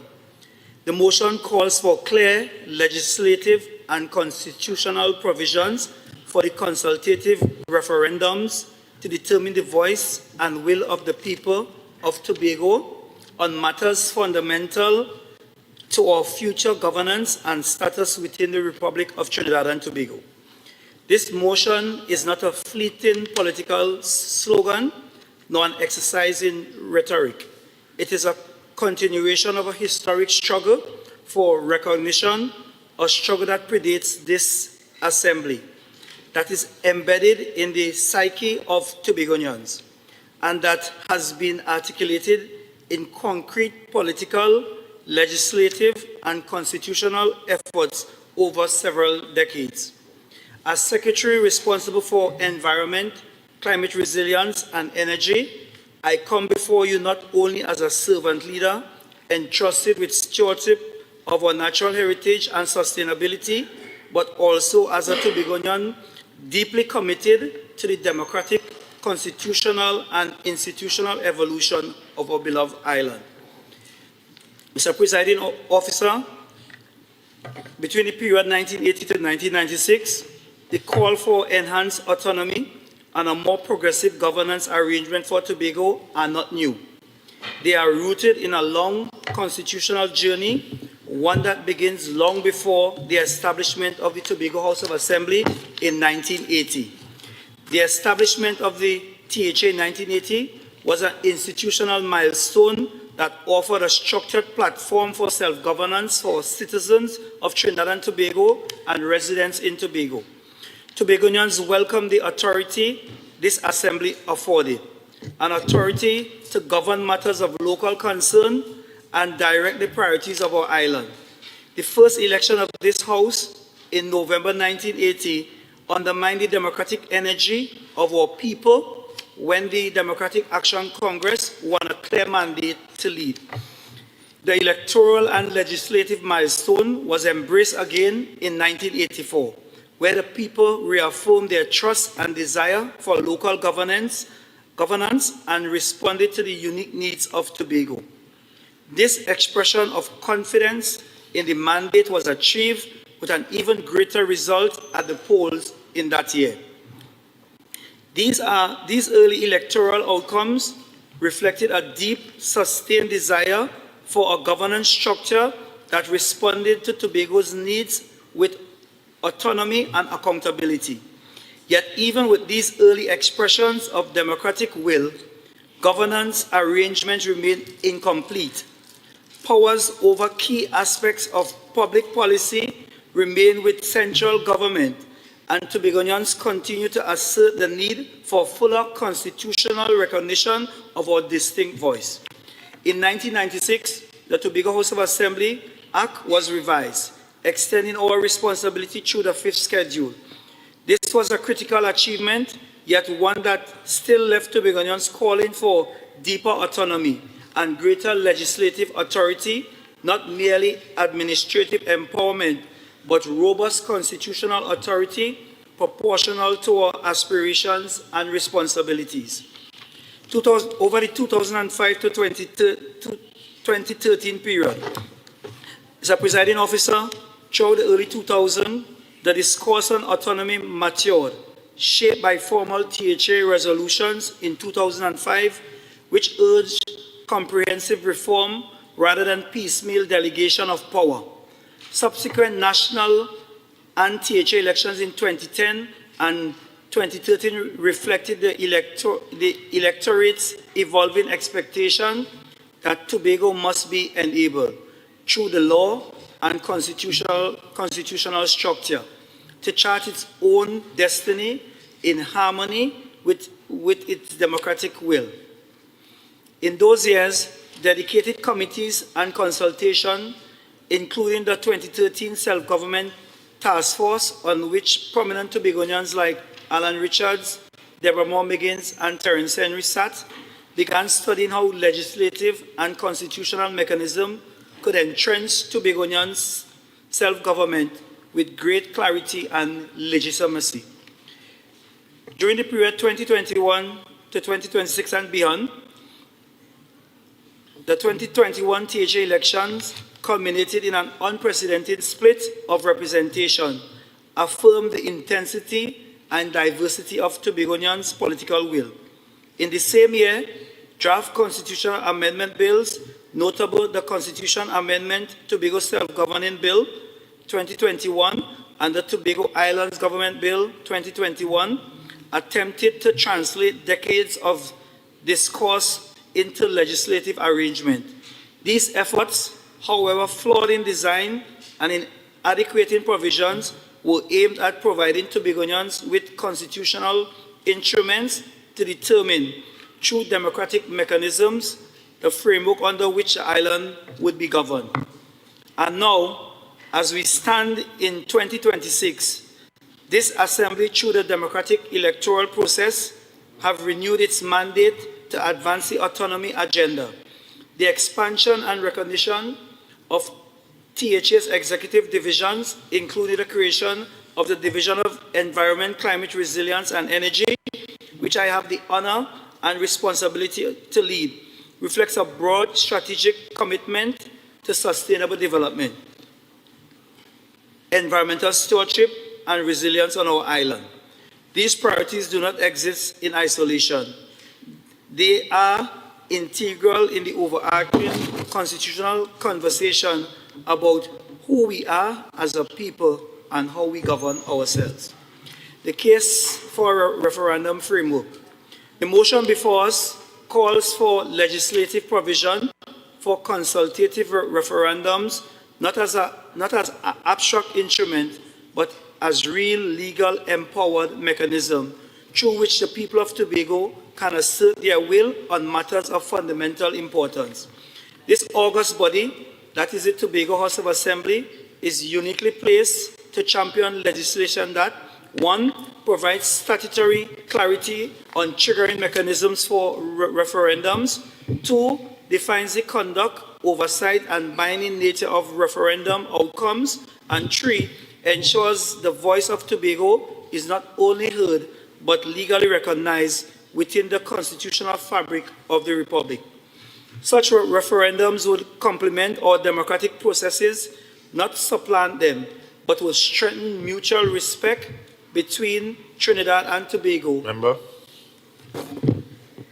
it is customary that we break at 12 for lunch.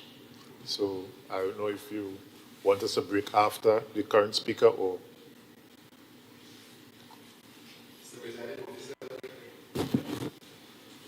Mr. Presiding Officer, I beg to move that the House remains seated until all matters and the order people are dispensed with. The question put, honorable members, is that the House remains seated until all business on the order paper are dealt with. All in favor, say aye. Aye. Any against? The House shall remain seated until all business on the order paper are dealt with. Continue, member. Thank you, Mr. Presiding Officer.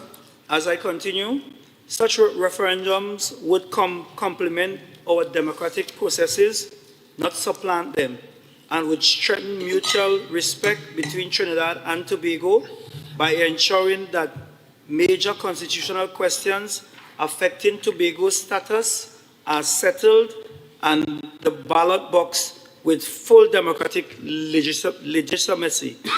Stakeholder concerns on autonomy and holding referendum. Mr. Presiding Officer, in local and national political discourse, there will be voices raised in concern, in hesitation, and in caution, and rightly so. It is part of the democratic process.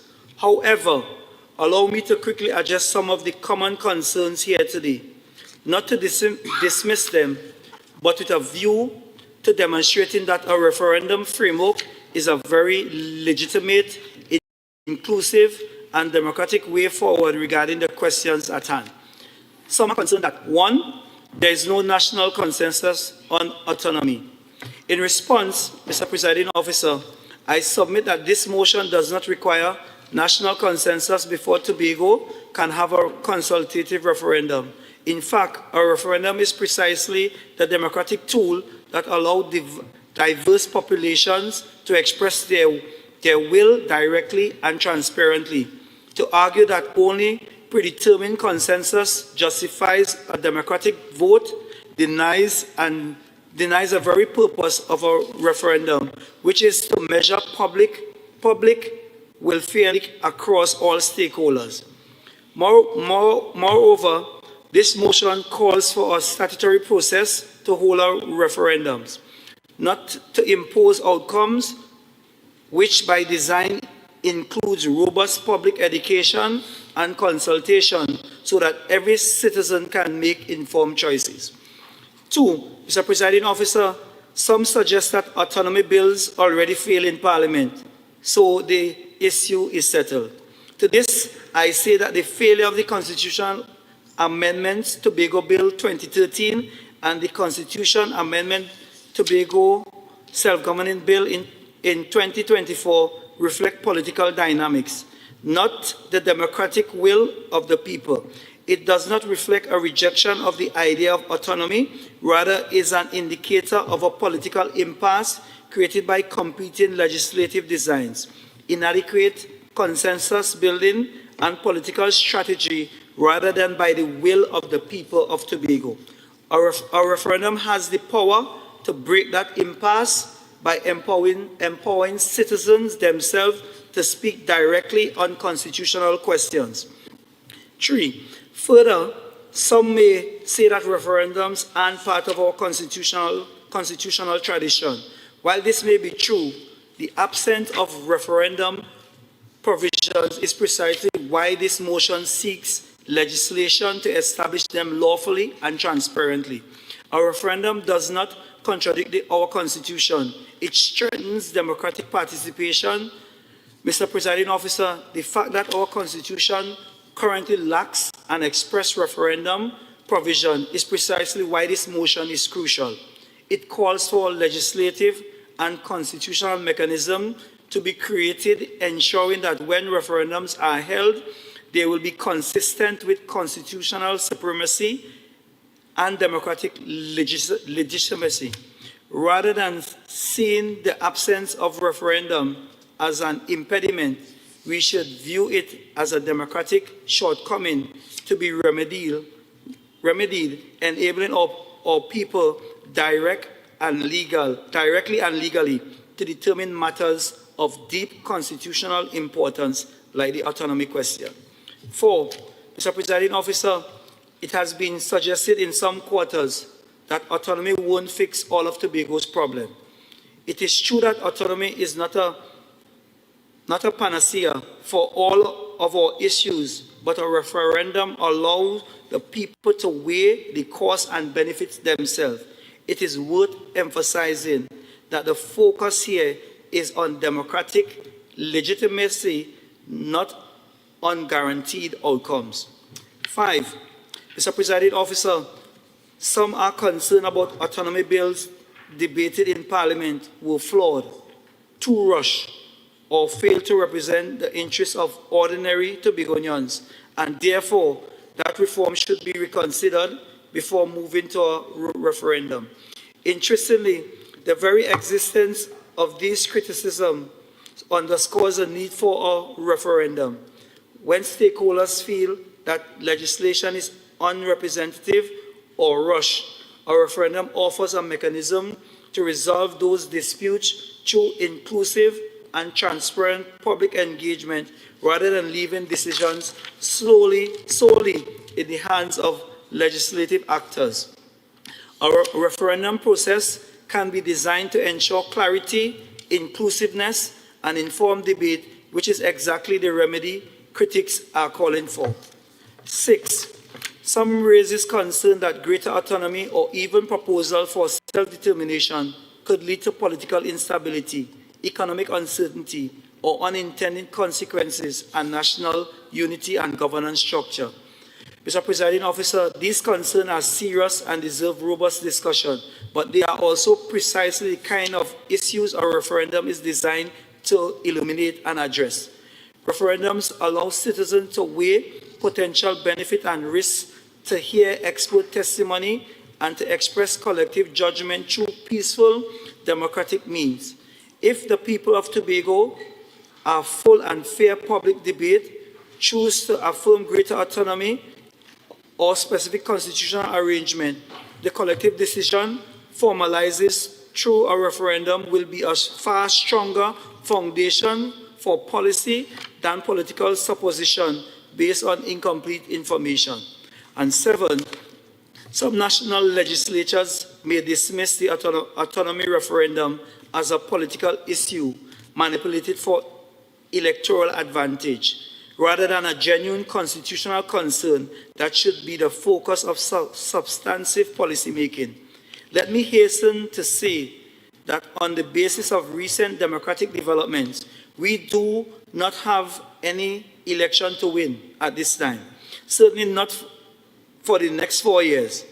Mr. Presiding Officer, while politics inevitably has an influence on legislation, we must not reduce the matter to constitutional and democratic importance to mere electoral strategy. Holding a referendum is the best solution to partisan brinkmanship because it shifts the divisive voice from politicians to citizens. Democratic maturity is not evidenced by avoiding difficult issues for fear of political controversy. It is evidenced by creating lawful means for the people to decide those issues for themselves.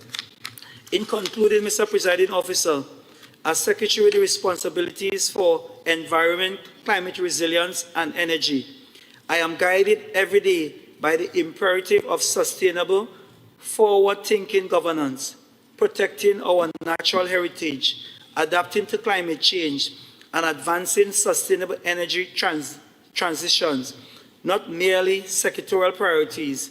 They are reflections of a people determined to secure a prosperous and resilient future.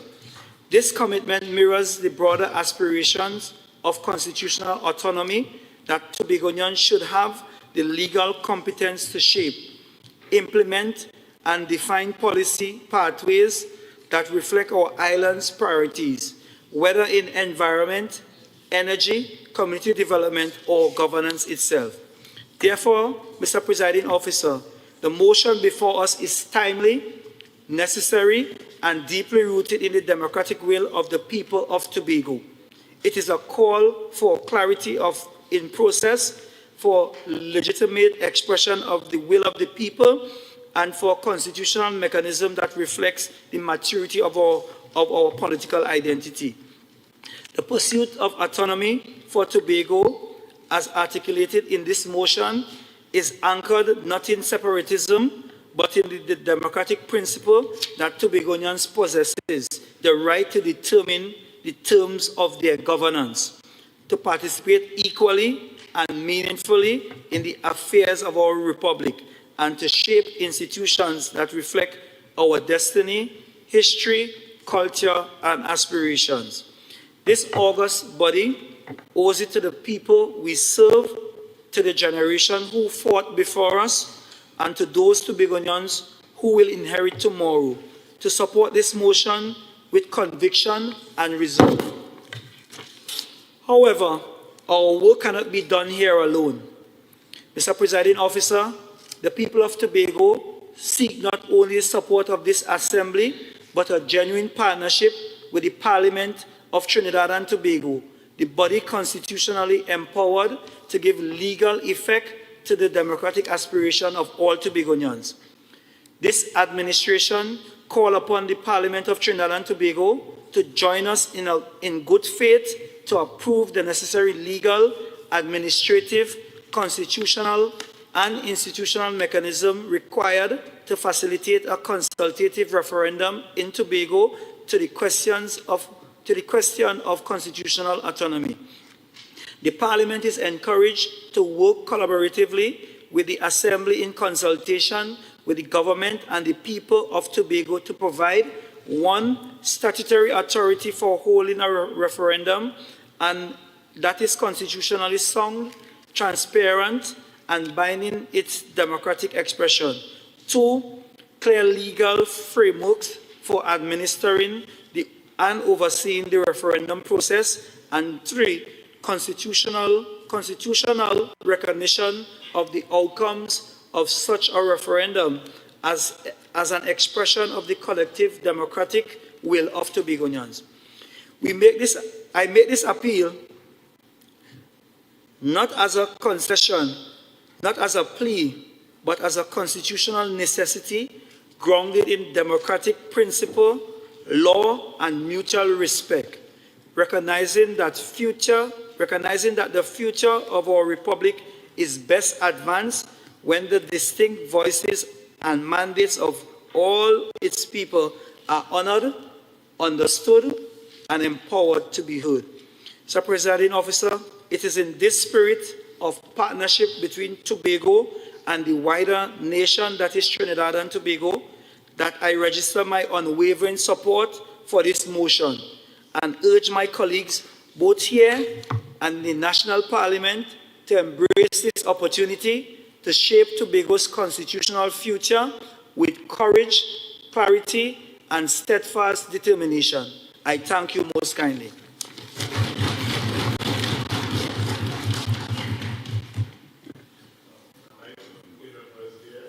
I am not allowed the privilege of having a team, so I'd like this house stand in recess for 5 minutes, please.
Discussions resume in the People's House, and this time we focus on Tobago's autonomy.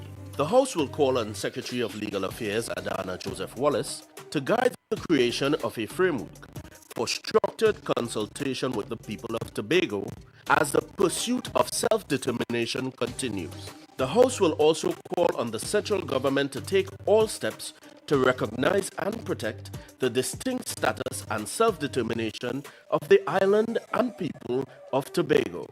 This time, we meet on Friday. Who say Friday? Friday. Who say Friday? Friday. 27th February from 10 a.m.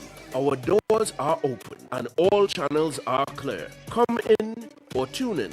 Either way, don't miss it.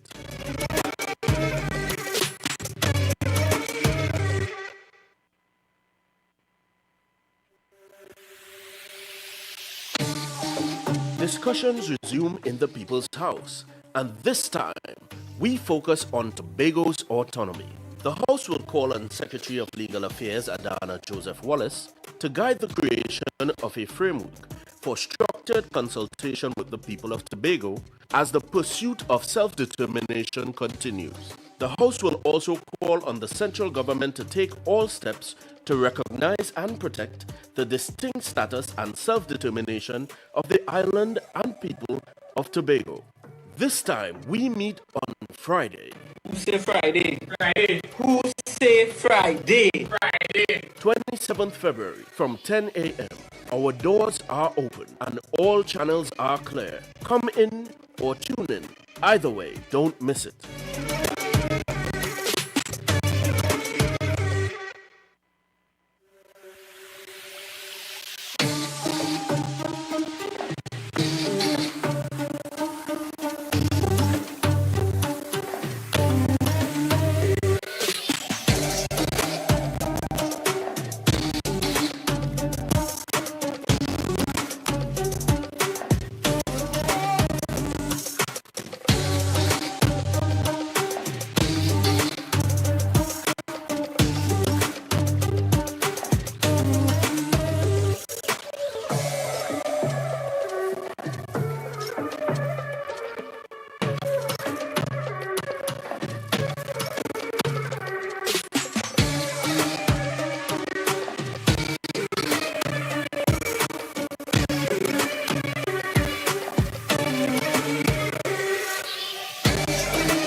Discussions resume in the People's House, and this time, we focus on Tobago's autonomy. The House will call on Secretary of Legal Affairs Adana Joseph Wallace to guide the creation of a framework for structured consultation with the people of Tobago as the pursuit of self-determination continues. The House will also call on the central government to take all steps to recognize and protect the distinct status and self-determination of the island and people of Tobago. This time, we meet on Friday. Who say Friday? Friday. Who say Friday? Friday. 27th February from 10 a.m. Our doors are open and all channels are clear. Come in or tune in. Either way, don't miss it.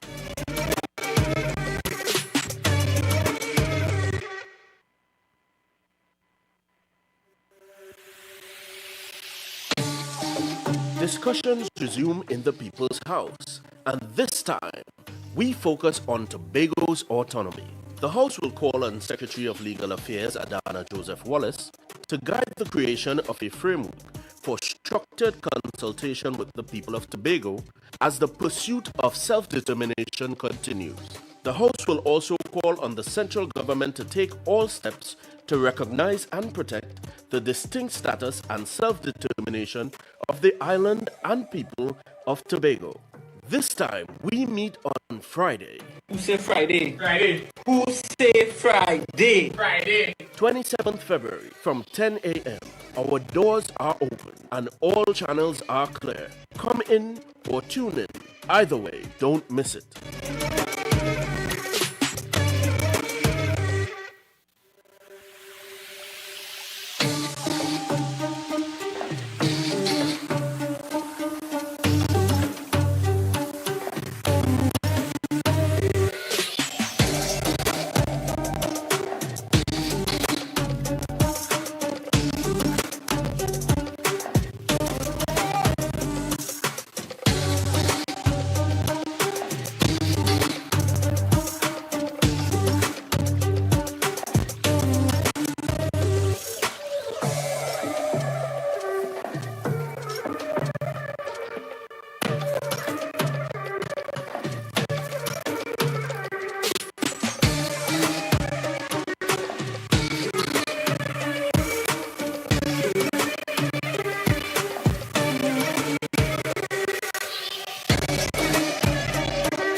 those who are viewing online and in person.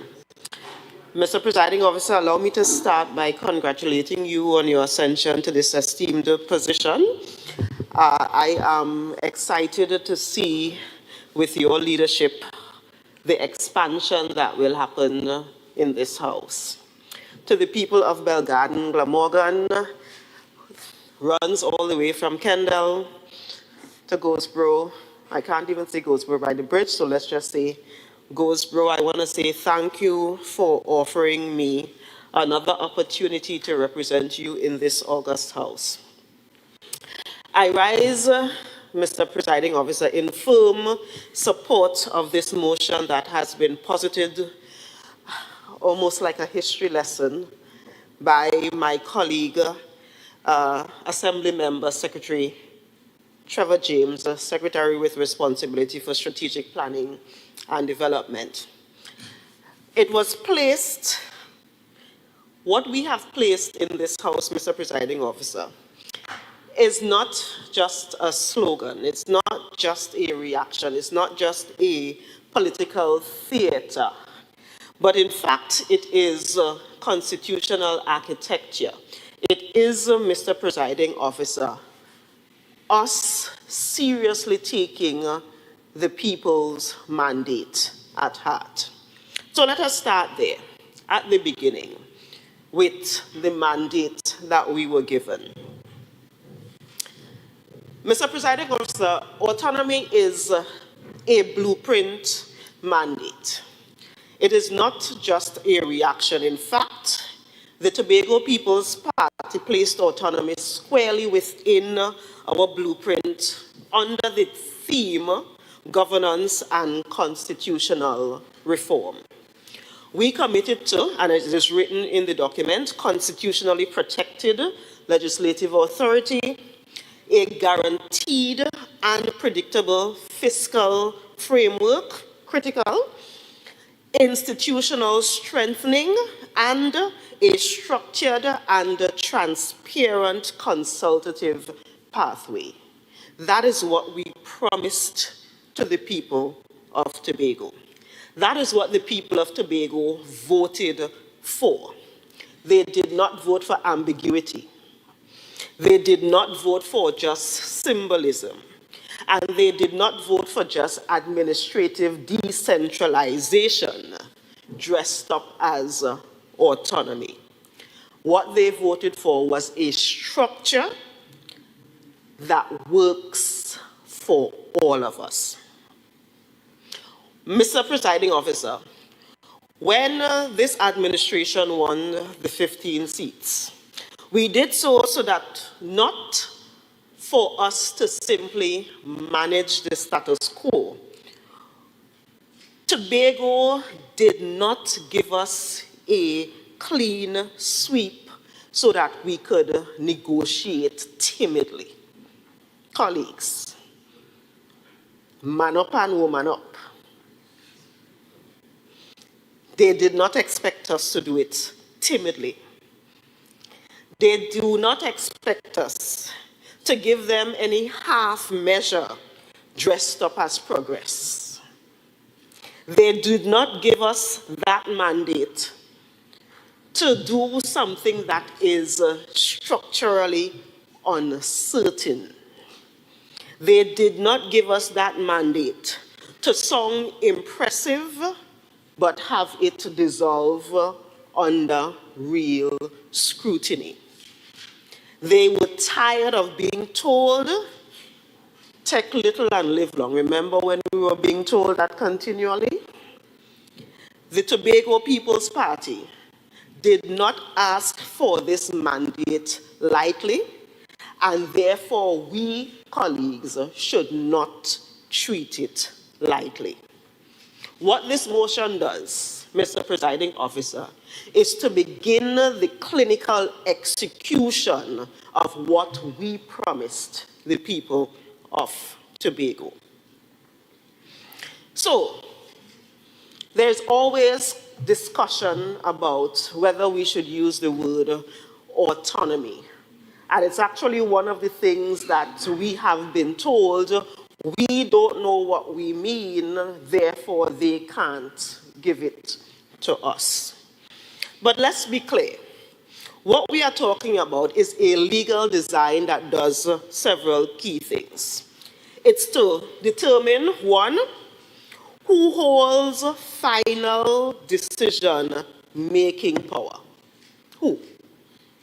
Us or somebody else? Whether that authority is protected or not. Whether it can be overridden, meaning someone can just come and decide you made that decision, but no, we overriding it anyway. Whether it is financially viable, because to be honest, if we don't have the money to do what we need to do, we're just spinning top in mud. And whether it is institutionally supported. Because what we do not want is to have this thing known as autonomy, possibly have the money to do it, and then we fall flat because we don't have the institution that allows us to execute. Mr. Presiding Officer, what this House has done by bringing this motion so early in this term is show political maturity. And it is entirely fitting, Mr. Presiding Officer, that this motion was brought by the Secretary with responsibility for strategic planning and development. Because development without constitutional clarity is very, very, very fragile. While strategic planning cannot rest on uncertain authority. When we say to the member, this is what we are asking, our Tobago is asking you to do, he and his team must know that he has the authority to do same. And it is why, Mr. Presiding Officer, that I also stand to praise our Chief Secretary, who in his wisdom worked with the team in creating this mandate, creating this blueprint, and within the blueprint, creating this new iteration of the Tobago House of Assembly. It was not just an opportunity to give everybody a post. It is because we understood what Tobago needs at this exact moment, Mr. Presiding Officer, and we are willing to do the hard work to get that done. Allow me to stick a pin and to congratulate our Chief Secretary and congratulate, in this instance, the government of Trinidad and Tobago, who saw it fit to have Tobago represented at the CARICOM for the very, very, very first time, because the government of Trinidad and Tobago seems to understand what we are talking about and seems to be working with us to get us to that kind of authority. This, Mr. Presiding Officer, is us and colleagues.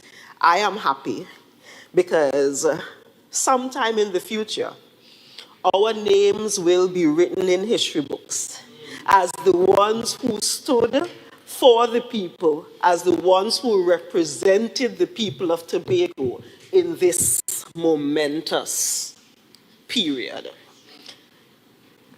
Again, do not take this moment lightly. Mr. Presiding Officer, there is also something that we must confront. It is the fact that for many, many, many, many decades, as a matter of fact, the reason we are still here is because Tobago has been told over and over again that you should wait, you need to negotiate, you need to compromise, you need to be reasonable. In other words, take little and live long. which is why when my colleagues before detailed the history of this struggle, it is one that we needed to pay very close attention to. History will not be kind to us if we fall back in that same category. History will not be kind to us if we ensure that after all of this, we still do not get to the point where this autonomy discussion is finally coming to a reasonable, decent conclusion for the people of Tobago. Again, man up and woman up, eh? Because autonomy cannot mean permission. It does not mean supervision. It does not mean that Tobago will say, as it did to the then Chief Secretary, Mr. Orville London, that these are the things that we need. The then Chief Secretary sends it to the Parliament through the then PNM administration. The then Prime Minister, in his opening salvo when the bills were laid, indicated that there was so much discussion in Tobago, indicated that the parliamentary councils had looked at it, indicated that this is what the people of Tobago said it wanted. And then somehow after all of that hoopla, when as a minority councillor, I saw the document that was finally laid before the Parliament that was taken to the Joint Select Committee in what was that, 2017, 2018, we recognized then that we were being hoodwinked. And it was literally in the dead of night, Mr. Presiding Officer, that we started reading the document that was sent to us, again in the dead of night, just before the day we were supposed to start the consultation with the Joint Select Committee. And it was only then we recognized while reading the document that what we were reading was not the document that the then Mr. Orville London sent to Trinidad. I remember opening the email about 7 the night before the day of the consultation. Now, Mr. Presiding Officer, when we speak about consultation, we know that Tobagonians, honestly, sick and tired of it.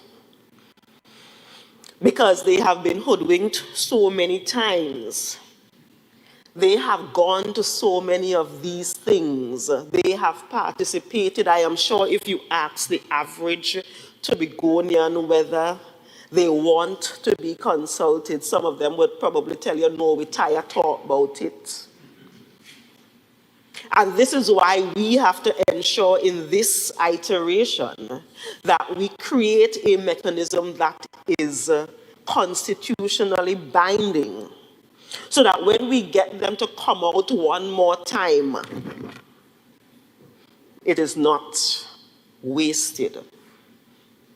That it is structured, Mr. Presiding Officer, that it is legally defined, that it is formally recorded, and that it authoritatively conveys what the people of Tobago said that they want. Now, Mr. Presiding Officer, we stand and we sit in this house where there is no parliamentary opposition. Some may see that as a blessing, and let me use this opportunity to again congratulate the member for Darrell Springwim. Thank you. Thank you for that. But let us us not take it lightly. Let us not believe that the absence of an opposition means that we are not going to have oversight. Because the people who gave us this mandate, the people who gave us these 15 seats, I want to say, and I want to place on record to the Tobago people, that we have committed to coming back to you and ensuring that you are the ones holding us to account. You are not going to just be spectators in this process. In fact, every single Tobagonian is now a partner, is now an official member, is now here because they have not relinquished that responsibility to a few people. You are the ones ensuring that we stand firm and that we deliver what you have given us or what you have mandated us to deliver. Now, in the future, Mr. Presiding Officer, we will probably speak a little bit more about the fiscal issues about autonomy. But it is important to recognize, as we are going through this motion of determining a legally binding way to get a referendum in Tobago, that if we go into this autonomy thing without looking at protected fiscal frameworks, we will be in trouble. Members before me spoke about the fact that the oil and gas finds were moving closer and closer to Tobago, but somehow we were not able to benefit from those in a way that we should. I continually, on social media, in the public space, hear members from who are our brothers and sisters in Trinidad asking about what Tobago brings to this union. And it is part of them truly showing that they do not understand exactly what Secretary spoke about, that these oil and gas finds have been moving closer and closer. And by the way, if you look at our exclusive economic zones, using a model that speaks about, let's just say, pretend that Tobago was a country on its own and Trinidad was a country on its own, a lot of those fields would belong to Tobago. Let us not be fooled. We have been contributing significantly, Mr. Presiding Officer, to the purse of Trinidad and Tobago. And as I said before, we are the ones who need to man up and woman up, because we need to have these kinds of honest conversations with our brothers and our sisters in Trinidad who do not or may not honestly know that. We are the ones who have to carry that message. The blueprint, it understood that. And that is why it was so clear in its proposed execution to getting us to that greatest little island on the planet status. Now, some people may ask, are we ready in Tobago? It's a fear. It's a genuine fear. And if we're honest, if we look at what happened over the last 2 weeks, last 3 weeks, when it comes to the vessel not being able to sail as it should, and the fear that was being drummed up about us not being able to feed ourselves, it is a genuine fear that we need to take into consideration as we are moving forward. Because a lot of the people who will show the greatest fear may not be our brothers and sisters in Trinidad. It may actually be our Tobagonians who are genuinely concerned that this thing that we are talking about may cause us to separate, and oh Lord God, what will happen if we really separate from Trinidad? That is not what we are talking about. But we have to recognize that these are genuine concerns within our citizens, and that those genuine concerns must be listened to. And we must come up, Mr. Presiding Officer, with ways of allaying those fears. This year is going to include a lot of re-education. This year has to include a lot of telling people, you know what? You know, those pep talks that we have to give ourselves sometimes, we have to give them to the Tobagonians who are also fearful. We have to do it. Let me just say one thing, Mr. Presiding Officer, that it was last week. I saw a member of the People's National Movement come out from nowhere. I am not even sure what happened before. And there was an entire salvo that was aimed at comparing what happens in St. Kitts and Nevis with what Tobago has been asking for and what the quote-unquote PNM was giving Tobago and so forth. And it is so amazing. But maybe it's not amazing. Maybe it happened at the right time for the right reason.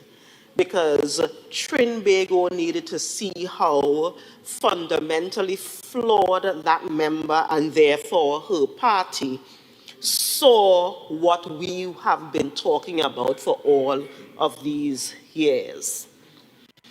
Under previous proposals for Tobago, what they offered was Parliament being able to override what we did in the Tobago House of Assembly. What they offered was financing that was not secured by a particular formula, but as a matter of fact, what they were offering was us going to a financial review committee that was lopsided and stacked against us. What they offered was structural protections that were incomplete, where there was incongruity between what the Tobago House of Assembly is currently able to do and what their proposals were saying we would be allowed to do. That is not what we were asking for. And it is certainly not what St. Kitts and Nevis has. So the argument was so left field. But pay attention, members, because it also shows that they do not understand what even their Prime Minister said to them in the Parliament when he laid the bill in 2018. We need to ensure, though, that all of us in here who are now the mouthpieces, elected mouthpieces, and the selected mouthpieces for the people of Tobago, we need to be firm in our conviction about what Tobagonians really said they want, so that we can make those arguments and make those arguments in a resounding manner to those who have the political will and the political power to make the changes that we need made. And this is why a legally binding referenda is a way that says it's not just the, how many of us in here, 15, 16, 17, 18. It's not just us talking, but we are backed by the 60,000 strong. And because we are backed by the 60,000 strong, you must listen to us. Mr. Presiding Officer, I am proud to stand here today as the first time speaking in this House in this term, because as a young person having come back from university in 2007, 2008, I was actually part of those consultations. I could ring them off like the back of my head because I was one of those, the few young-ish people up and down in Works Conference Room and in Signal Hill and in Roxborough Sec Auditorium. So it is an honor for me to stand here, Mr. Presiding Officer, having been given the opportunity a second time to represent Belgan, Glamorgan, and therefore all of Tobago, to be part of the team that is finally going to set this autonomy issue to rest. And I speak of it powerfully, and I speak of it with certainty, because we were not given this 15-0 mandate to play house. Colleagues, this is something that we must deliver, and we have an opportunity to deliver it within this term. So as I said, it's not here. We're not here to shout. We're not here to posture, but we are here to build. We are here to ensure that the people of Tobago can finally say, yes, we have the level of autonomy we have been asking for. The Tobago House of Assembly finally represents this thing that we have always wanted it to represent. And now we are really, really on the trajectory to being the greatest little island on the planet. Member, you have 4 minutes of speaking time remaining. Mr. Presiding Officer, I end with how I started, thanking the people of Tobago for that opportunity, thanking you, and hoping that we can work together to make this house even bigger and better. Because what did we say in January? Tobago is we. I thank you.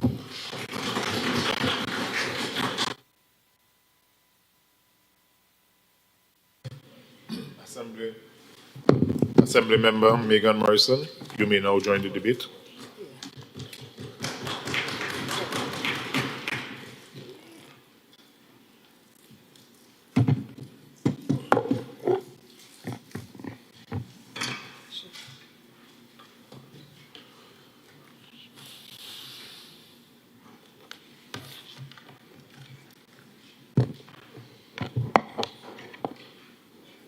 Thank you, Mr. Presiding Officer.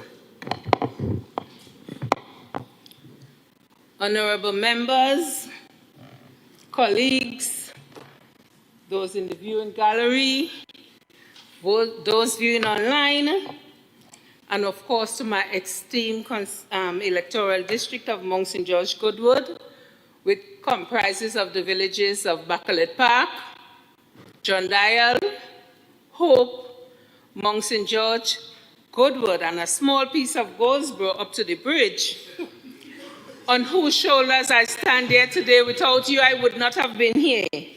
And I'm humbled by the opportunity you have granted to me to serve you for a second term.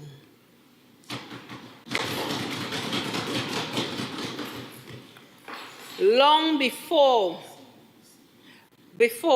I go further, Mr. Presiding Officer, I would like to invoke Standing Order 42.7.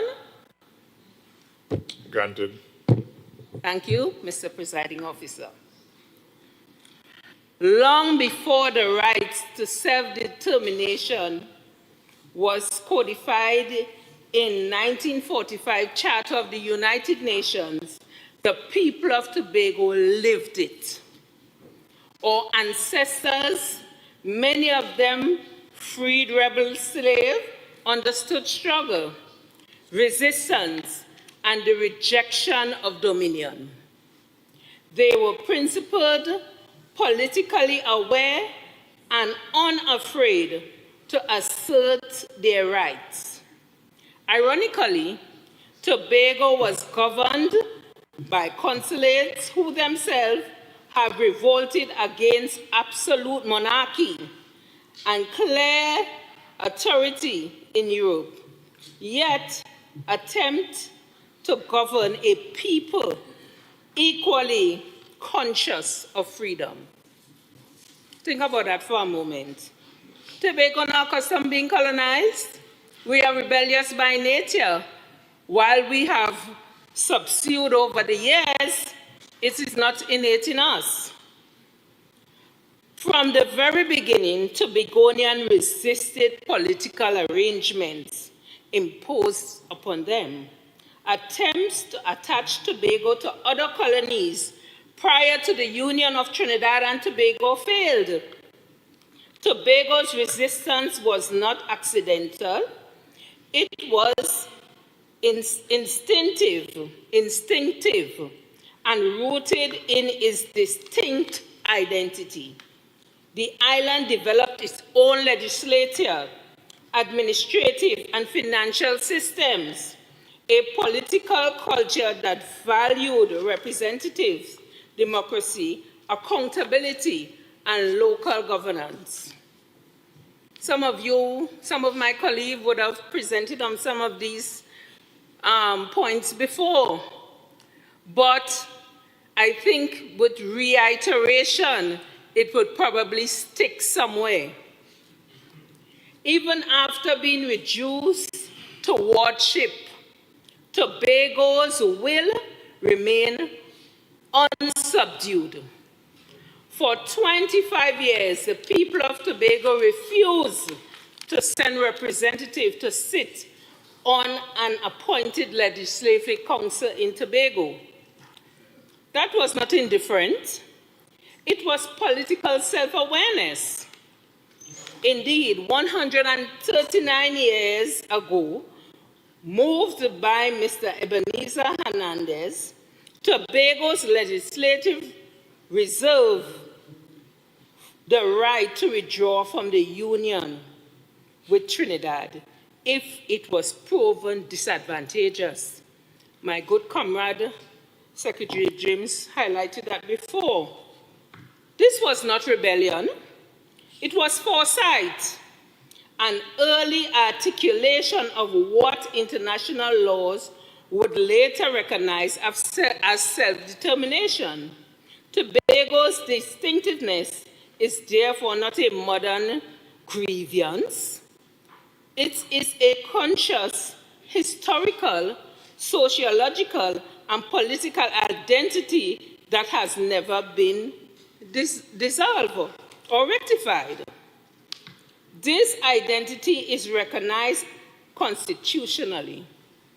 The preamble of the Constitution of the Republic of Trinidad and Tobago expressly refers, and I quote, "the people of Trinidad and Tobago," end quote, reflecting the union's two identity, people and island. Tobago is separately demarcated geographically, recognized electorally as a distinct political space, and acknowledged in the Tobago House of Assembly Act as a, I quote, "unique situation," end quote. These legal affirmations are not symbolic. They are an acknowledgement that the people of Tobago possess a distinct political, social, cultural, and cultural identity within this republic. Yet recognition without operational effect is insufficient. If Tobago is unique, why is its powers ordinary? If the Constitution and legislative distinctiveness is acknowledged, why is it routinely diluted? Structured recognition must translate into coherent authority.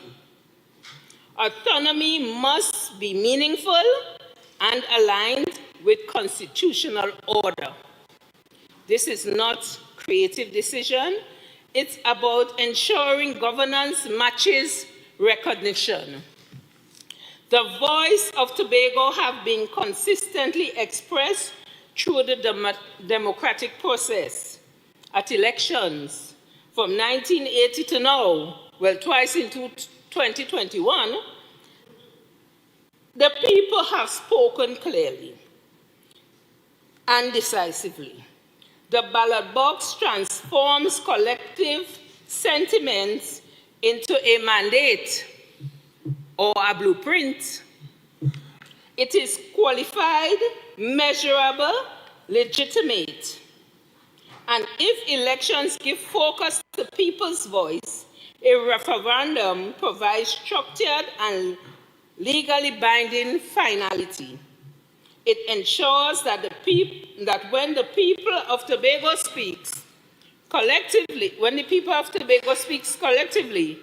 the voices cannot be neutralized or bureaucratized for progress on unilateral decisions or make unilateral decisions elsewhere.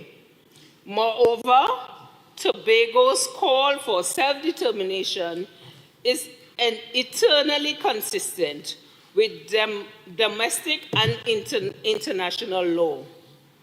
Let me repeat that. Moreover, Tobago's call for self-determination is entirely consistent with domestic and international law. The principle is recognized globally.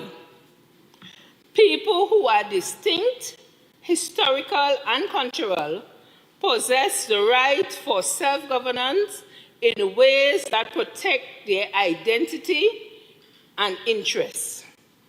Within Trinidad and Tobago, the Constitution, Legislative Act, and electoral arrangement all anticipate differentiated governance. Denying self-determination undermines not only democratic legitimation, but also legal and moral coherence of state. Mr. Presiding Officer, operational self-determination is necessary to ensure governance align with the reality of Tobago's distinctiveness. Centralized decision-making has often diluted or ignored the island's voice, slowing development and disconnecting policies from local needs. They don't understand we. They don't know what we want. We have to say what we want. Structured autonomy would allow for local representative governance, ensuring the people of Tobago have meaningful input on matters that affect our lives. It is not separation, I reiterate. We are not seeking separation. This is an effect for constitutional governance for the island of Tobago. Finally, the moral and ethical argument is clear. The people of Tobago are distinct, historical, cultural, and socially different or set apart, and we would like to be able to govern ourselves. Repeatedly denying us structured self-determination and disenfranchisement is woefully inadequate and it is deeply rooted in what the people of Tobago are strongly against. There is a profound obligation on this state of Trinidad and Tobago to align laws and governance and practices with recognizing identity and documented well within our republic. Mr. Presiding Officer, Tobago's distinctiveness is not complete, right? The time has come for Tobago's voice to move from constitutional towards structured determination. I said that already. Acknowledgement must translate into empowerment. For when a state names a people within its supreme laws, it assumes the obligation to govern them in accordance with recognition. Mr. Presiding Officer, honorable members, honorable House, the people of Tobago are asking for coherent constitution and to respect of law. Their identity, history, and voice demands no less. Let the recognition given in words find effect in deeds. Let the Constitution culminate in structural determination. Let the principles of self-determination fully constitute with the Constitution to realize for the people of Tobago its own identity. Mr. Presiding Officer, I rest.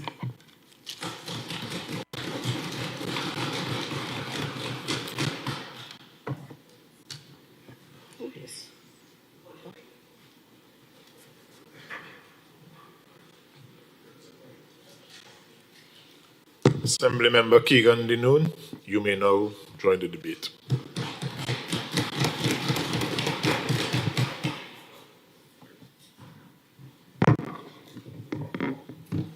Thank you.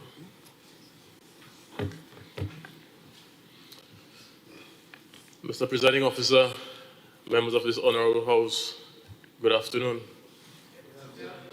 It is indeed an honor and a privilege to stand in this House today after such an amazing and sweeping victory for the Tobago People's Party.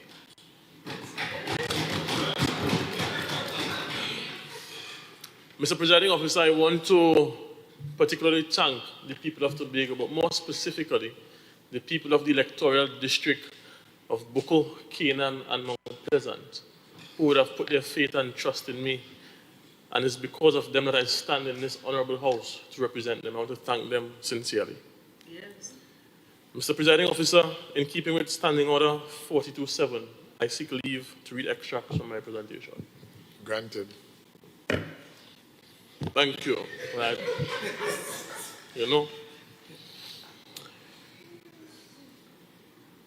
Mr. Presiding Officer, permit me to thank the member, Assembly Member Trevor James, for ensuring that young persons like myself never forget the fight and the struggle of the people of Tobago for self-determination. I would like to congratulate him at this time.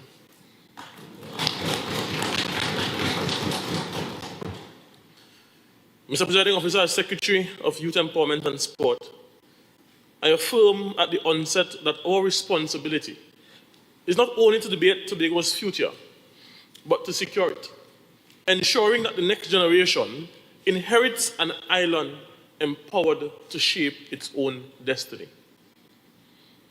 Under the continued leadership of the Honorable Chief Secretary, Farley Chavez Agustin, we remain committed to advancing that journey, a journey grounded in self-confidence, self-governance, and sustainable development. Mr. Presiding Officer, I rise in unwavering support of this motion, not in confrontation, not in division, but in recognition. Recognition of a simple and undeniable truth. Tobago is distinct. Tobago is unique. And that distinctiveness has always given rise to the right of its people to participate meaningfully in determining their own affairs within this republic. This is not just political rhetoric. It is an historical fact. Long before the union with Trinidad in 1889, Tobago existed as a separate colony of the British Crown. This island possessed its own legislature, its own administrative institutions, and its own system of governance. Tobago was not governed as an appendage. Tobago governed itself. From the 17th and 18th centuries, Tobago experienced multiple European administrations, British, French, Dutch, and even Colombian influence, yet consistently developed representative institutions rooted in participation and accountability. By the early 19th century, Tobago had established legislative governance, structures reflective of democratic practice long before modern states adopted similar systems. Tobago once fed itself. I remember my grandparents telling me about the steam engine going around the island. I remember my friends in Trinidad telling me how their grandparents looked forward to Tobago pigeon peas. We had thriving cocoa estates. Communities were economically self-reliant. Governance decisions were made by persons who understood the terrain, the people, and the realities of this island. And herein lies the enduring lesson. Decisions about a people cannot be properly made by those who do not understand their lived experiences, who have not walked their communities, shared their struggles, or understood their realities. Policies crafted without lived understanding will almost always miss the needs of the people they claim to serve. Mr. Presiding Officer, on the eve of the Union in 1889, Tobago's leaders understood that there was both an opportunity and a risk. In one of the most remarkable acts of political foresight in Caribbean history, Tobago's legislature passed a motion requesting guarantees that if this union proved disadvantageous, the people of Tobago could petition for the restoration of self-government. Let us pause and reflect on that moment. 139 years ago, Tobago asserted in parliamentary language the very principle we debate today, that the people of Tobago must never lose sight or the right to determine their destiny.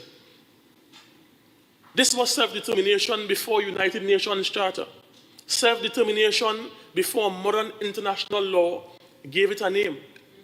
Yet history records what followed. Tobago's constitutional status was gradually reduced until the island became administratively classified as a ward, despite once exercising legislative authority. And we must think about that.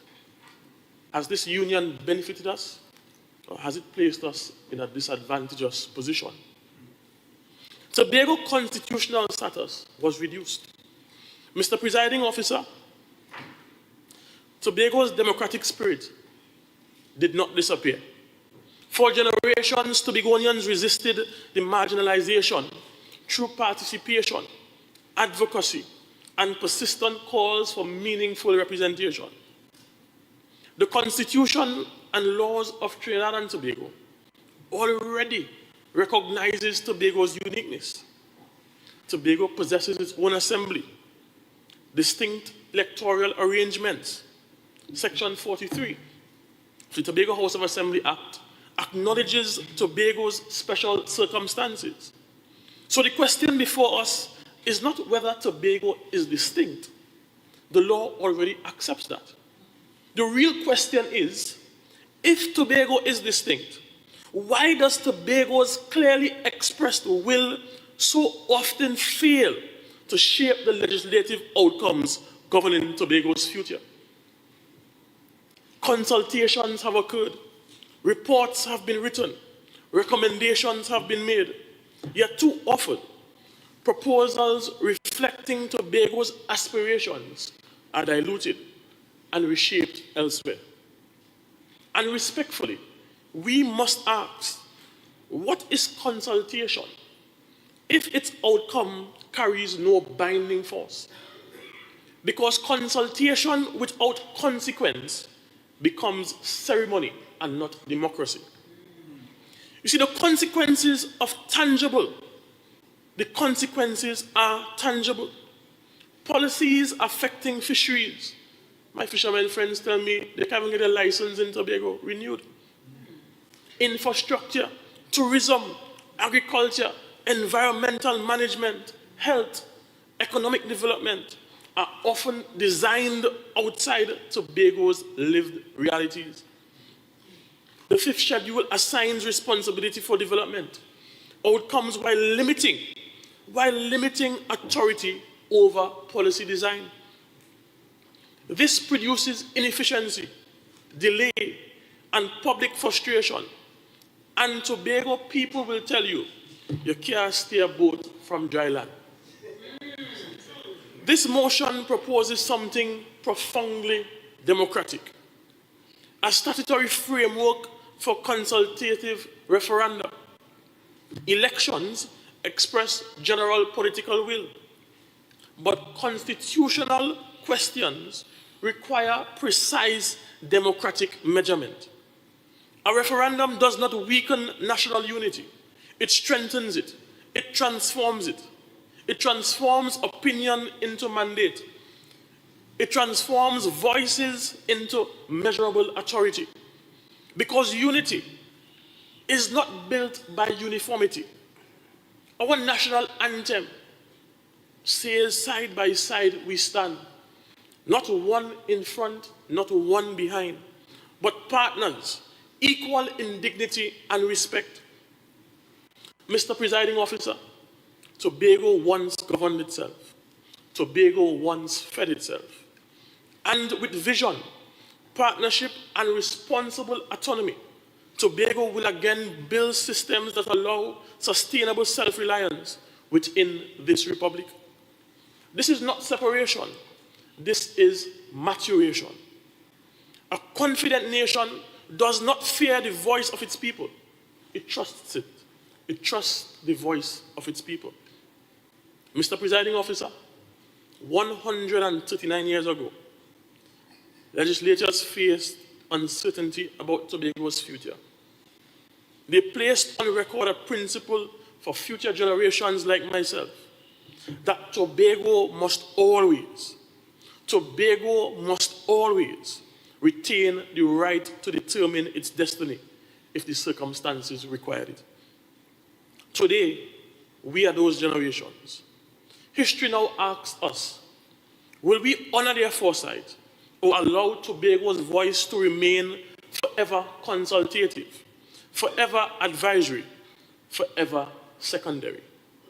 This motion seeks clarity, not division. It strengthens democracy. It does not weaken the republic. Because a people whose voice is measurable cannot be misunderstood. A people who is determined cannot be ignored. Tobago is not asking to be remembered. We are asking to be respected. Once implemented, Mr. Presiding Officer, this motion represents a maturation of Trinidad and Tobago's democratic architecture by the following. 1, institutionalizing consultation, transforming dialogue into measurable democratic expression. 2, reducing political conflict by replacing interpretation with verifiable mandate.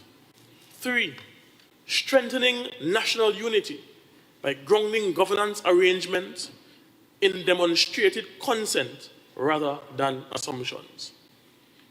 Rather than destabilizing the republic, such mechanisms stabilize inter-island relations by clarifying democratic legitimacy. Mr. Presiding Officer, nations are not strengthened when voices are managed. They are strengthened when voices are trusted.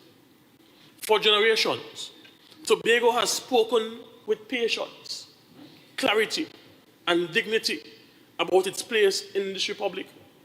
Today, we ask not for privilege, but for democratic mechanisms worthy of a modern nation. Mechanisms that allow the will of a people to be known clearly, measured fairly, and respected honorably. Because the true test of unity is not whether differences exist, but whether a nation has the courage to listen and the wisdom to act. Let this day mark the moment when Tobago's voice moved from consultation to certainty, from acknowledgement to authority, from being heard to being truly recognized. Mr. Presiding Officer, we have the responsibility to determine how the next generation is going to view us. Are they going to view us as those who came and could have done better, or those who came and did what they were supposed to do by putting the people of Tobago first in everything that they did? Mr. Presiding Officer, thank you for the opportunity to contribute to this.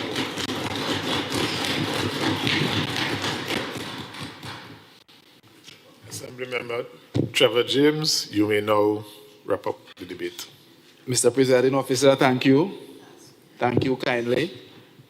I want to ask the House to give the member from Buku, what he said, Buku, Canaan, Mount Pleasant, another round of applause. Clearly, Mr. Presiding Officer, he has been a voice in the shadows for too long.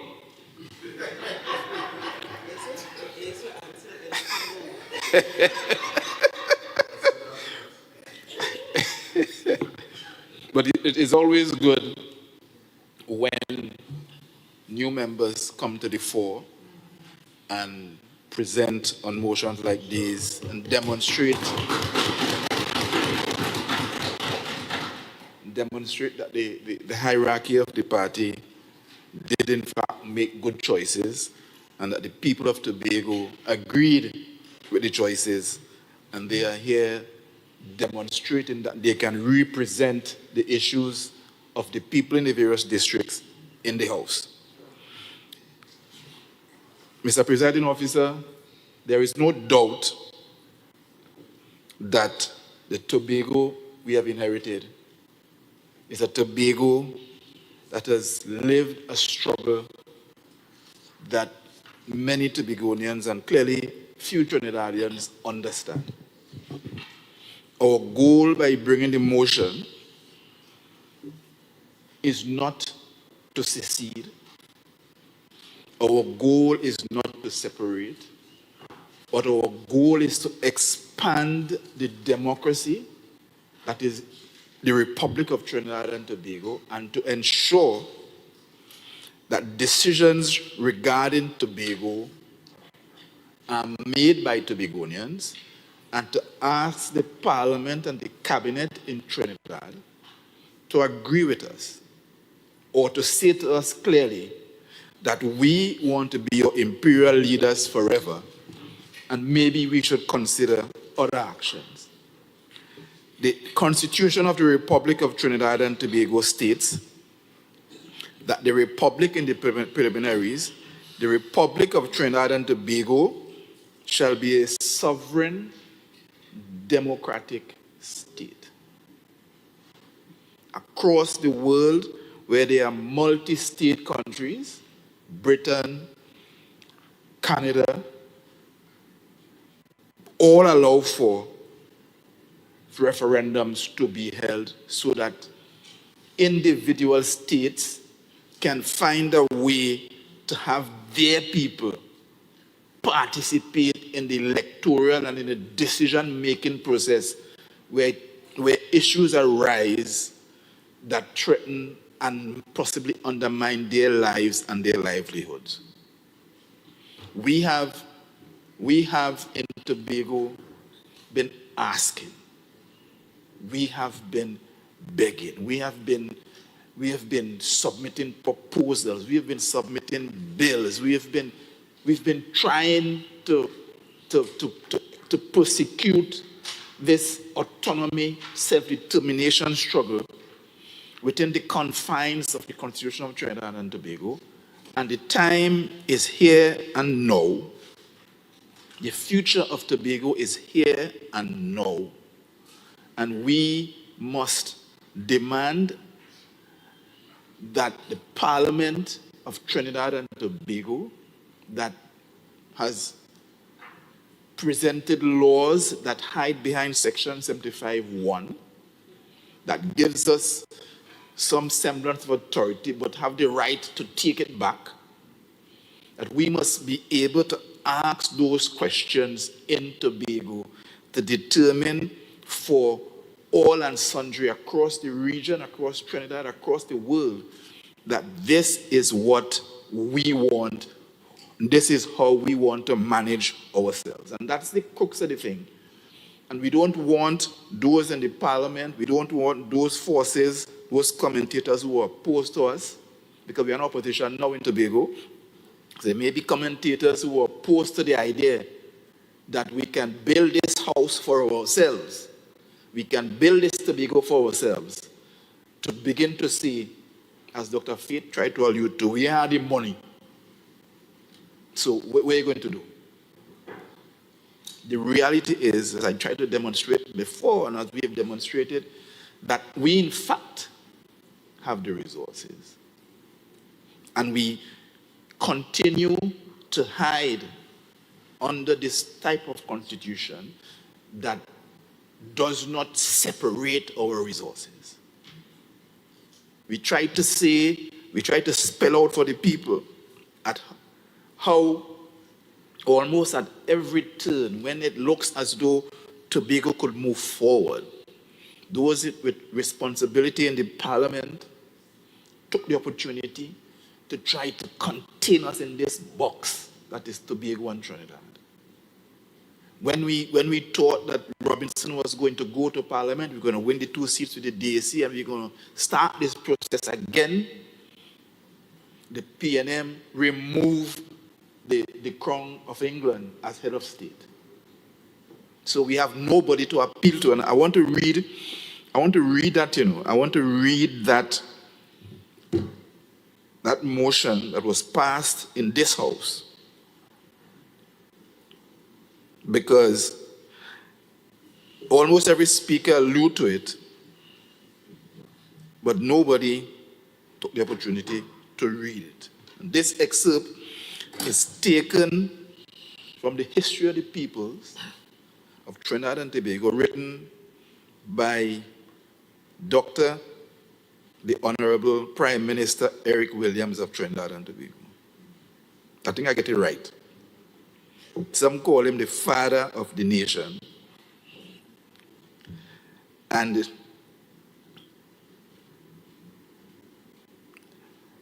I'm going to quote just an excerpt of it. We conceive that it would be unnecessary and unfair to subject Tobago to such a fiscal union and assimilation because Tobago has no interest in it.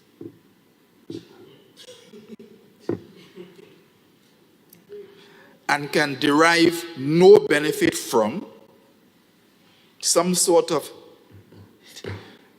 can derive no benefit from some of the heaviest burdens of Trinidad. That is what the union, according to the quote that Dr. Williams is quoting from, is saying, that is what will happen. That Tobago will have to bear the burdens of this larger colony in Trinidad. We think, and I have skipped out a few, of course, we think that in some particulars our tariff rates might be, if found necessary, for the prevention of smuggling to be assimilated to those in Trinidad. We believe that particularly such a scheme would include fair arrangements as the cost weekly or half-weekly steam communication with Trinidad. Saying then that for it to work, you had to have steamships coming from Trinidad once or twice a week. Secretary Megan reminded us that no boat traveled for more than a decade, cutting us off from travel from commerce, not only with Trinidad, but from Grenada and St. Vincent, who we were accustomed to trading with. And this is not me, and this is not TPP, this is Eric Williams quoting it. And I believe this book was written in 1958. So it's not by accident that we are forced today to ask the Parliament and the Prime Minister and the Cabinet to accept the bill that we will send to Trinidad to grant us the opportunity to choose to find a process, a structured, consultative process. We have gone around this country. And people argue, and people have argued, even when Orville do it, that is only the same handful of people going to every meeting and saying the same thing over and over and over. So it's not truly representative. You've heard that argument. We are saying, let Tobago people vote on the thing. Whatever the issues are. Whether we want to, as I said before, whether we want to have your own cricket team, or your own football team. A lot of us in here play cricket and football and things in school. And we know the skills that we have seen in Tobago. And we can't somehow self-actualize in sport. Why? Because when our players go to Port of Spain, go to Trinidad, in my time, I couldn't even make the team in Signal Hill. But when Wendell and Pat and Frankie and Pollard go to Trinidad, they have to be 10 times better than the Trinidad to make the team. And they have to suffer the indignity of can't get to come home, sleep in Port of Spain by the park, just to practice. In the meantime, Kitishans, Navishans, playing for the West Indies. Navishans, with less than 20,000 people, producing, what the boy named Stuart Williams, Kyron Pollard, El Cumido Willett, 4, 5, 6 players playing for the West Indies cricket team. And we cannot, for the life of ourselves, participate even in Trinidad. So we want to decide. I want to continue this quote because it is mind-boggling that a prime minister can in fact know this, quote it, write it, just like Rowley. Know it, quote it, speak it into the history, into the Hansard, that this is what we know Tobago want, and then turn around and decide to give us something else. And we have to, in Tobago and in Trinidad, understand that it is our right, our inherent God-given right in Tobago to be able to determine for ourselves what we want. It is not nobody else's right.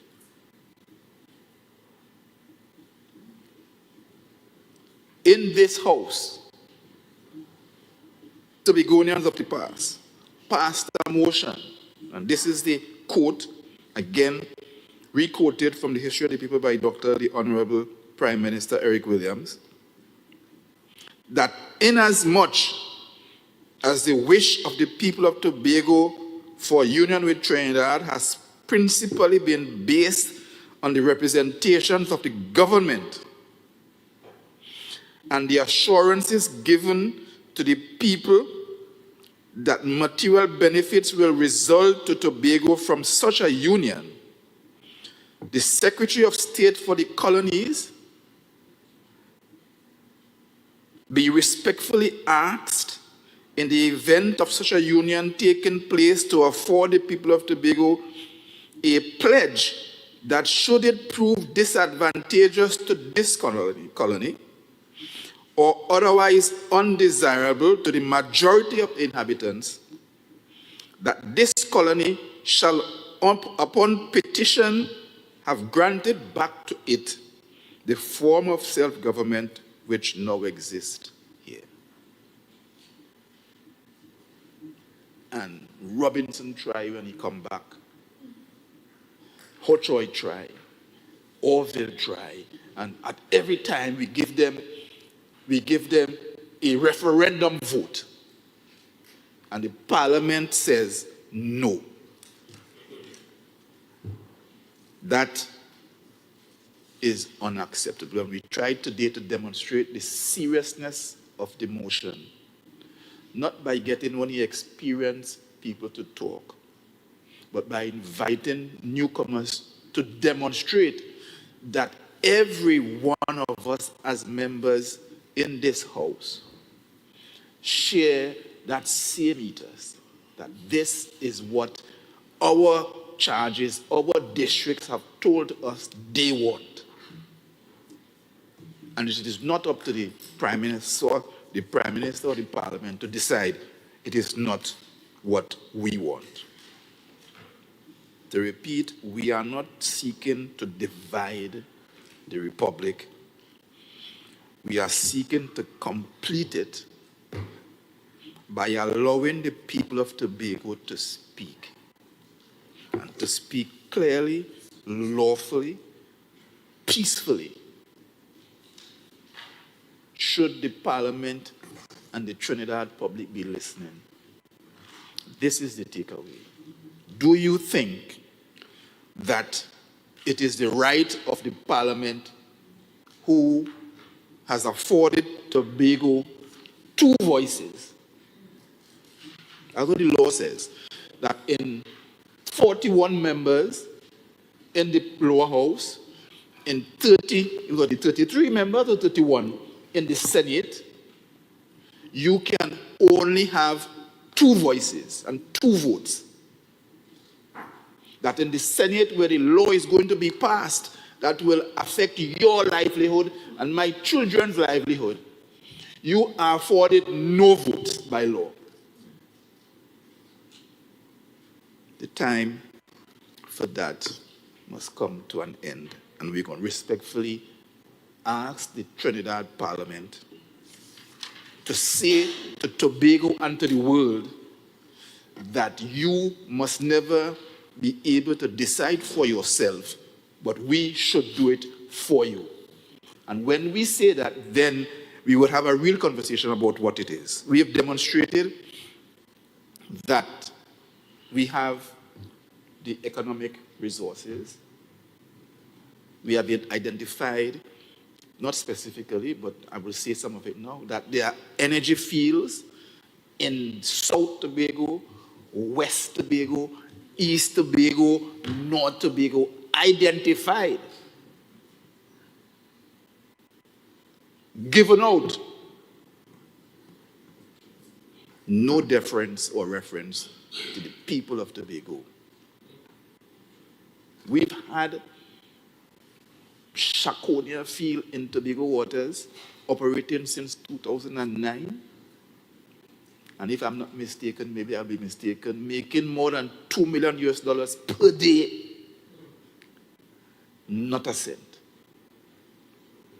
If we draw the median line between Tobago and Trinidad correctly,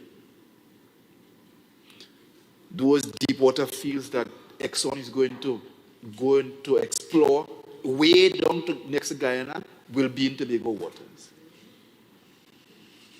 So it's not a question for those Tobagonians who might be scared that the people of Tobago, as Brother Keegan say, never, you must trust the people in the democracy to decide.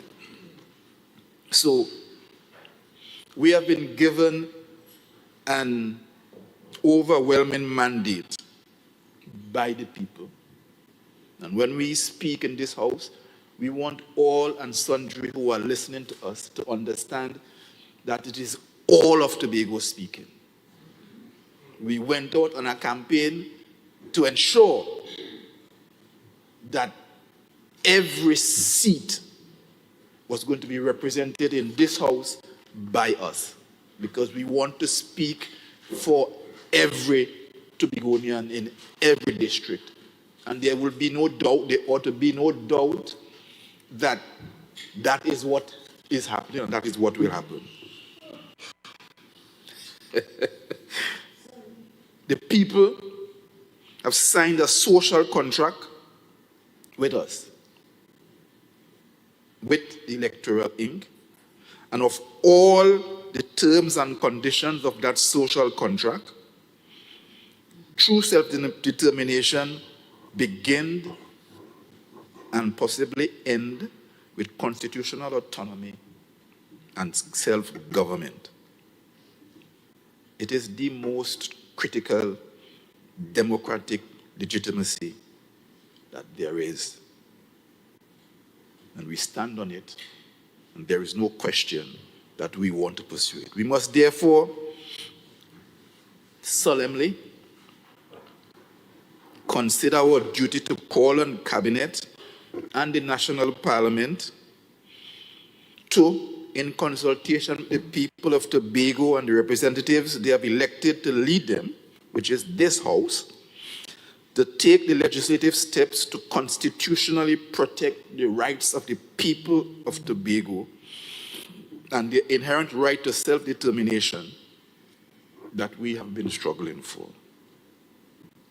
Beyond agreeing with the right to a referenda and referenda process, we have, in our main presentations, presented the process that we believe should take place. And we're able to do that because we wanted to demonstrate the seriousness with which we are going to move forward with our legislative agenda in this 4 years. So,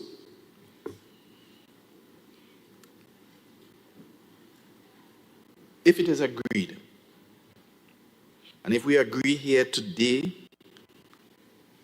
that the ultimate political authority over the people of Tobago will be and must be the people of Tobago themselves, and that when we stand in this House, we stand not just on their behalf, but at their behest. This matter simply comes down to whether the people of Tobago deserve the right to decide, once again, 140 years later, or whether it is better for decisions about our lives and our livelihoods and the future generations to come will continue to be made in Port of Spain. And that is the question when our proposed bill goes to the Cabinet, that the Cabinet must answer publicly, once and for all. Because when we vote on a referendum, when the questions are structured correctly, the Cabinet will decide, or must decide, whether A, you all are our subordinates, you all are our, I don't want to say slaves, but that would have came to mind. And we must decide as the imperial authority what would happen. But even if in deciding who should decide and how the decision should be made, we have no real constitutionally protected avenue to make that decision. And hence, we've made the case today. We made the case today for a referendum. Yeah? So let me close, Mr. Presiding Officer, by paraphrasing the words of Premier Daniel Smith of Alberta, one of the provinces of Canada, that we must trust the judgment of Tobagonians on matters such as these. And even for those in Port of Spain, we must trust the judgment of the people in a democracy. We must rise above skepticism of some commentators and politicians who fear direct democracy, such as referendums, and we must support this motion. Maybe if there were referendum laws in the country, you wouldn't have young men standing up smoking weed all over the place. The parliament could sit down by itself and pass a weed act, but can't pass an autonomy bill. I wish to so move.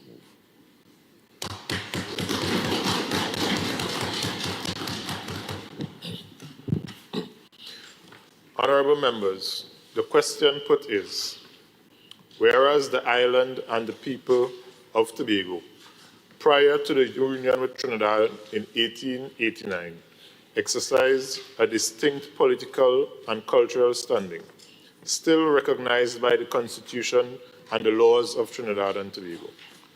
And whereas in its final act as a legislature, the Tobago House of Assembly, 139 years ago, passed a motion to preserve, protect, and affirm the right of Tobago and its people to determine their status within the Union of Trinidad and Tobago.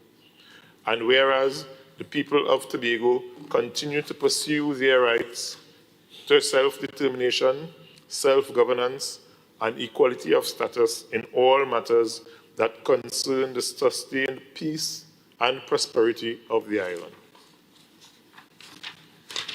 And whereas existing legislative protocols for Tobago's self-determination do not provide a comprehensive framework for structured consultation of the people of Tobago on matters critical to their governance and status within the Republic, be it resolved that this House calls upon Cabinet and the Parliament of Trinidad and Tobago to take all necessary consultative and legislative steps to recognize and protect the distinct status and self-determination of the island and people of Tobago. And be it further resolved that this House calls upon the Secretary of Legal Affairs to convene in consultation with the Tobago House of Assembly and representative stakeholders of Tobago, a legislative drafting process to establish a clear statutory framework for consultative referenda, so that the voice and expressed will of the people of Tobago may be formally determined and authoritatively conveyed on matters central to the governance, status, and self-determination. All in favor, say aye. Aye. Any against, say no. The ayes have it. Motion is carried. Motion for adjournment. Honorable members, the question put is that this House now stands adjourned for a date to be fixed.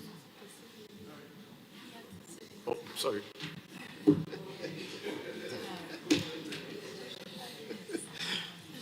Mr. Presiding Officer, I beg to move that this House now stands adjourned to a date to be fixed. Sorry about that. I'm a bit hungry, so I could be excused. Honorable members, the question put is that this House now stands adjourned for a date to be fixed. All in favor say aye. Aye. Any against say no. The ayes have it. This House now stands adjourned for a date to be fixed.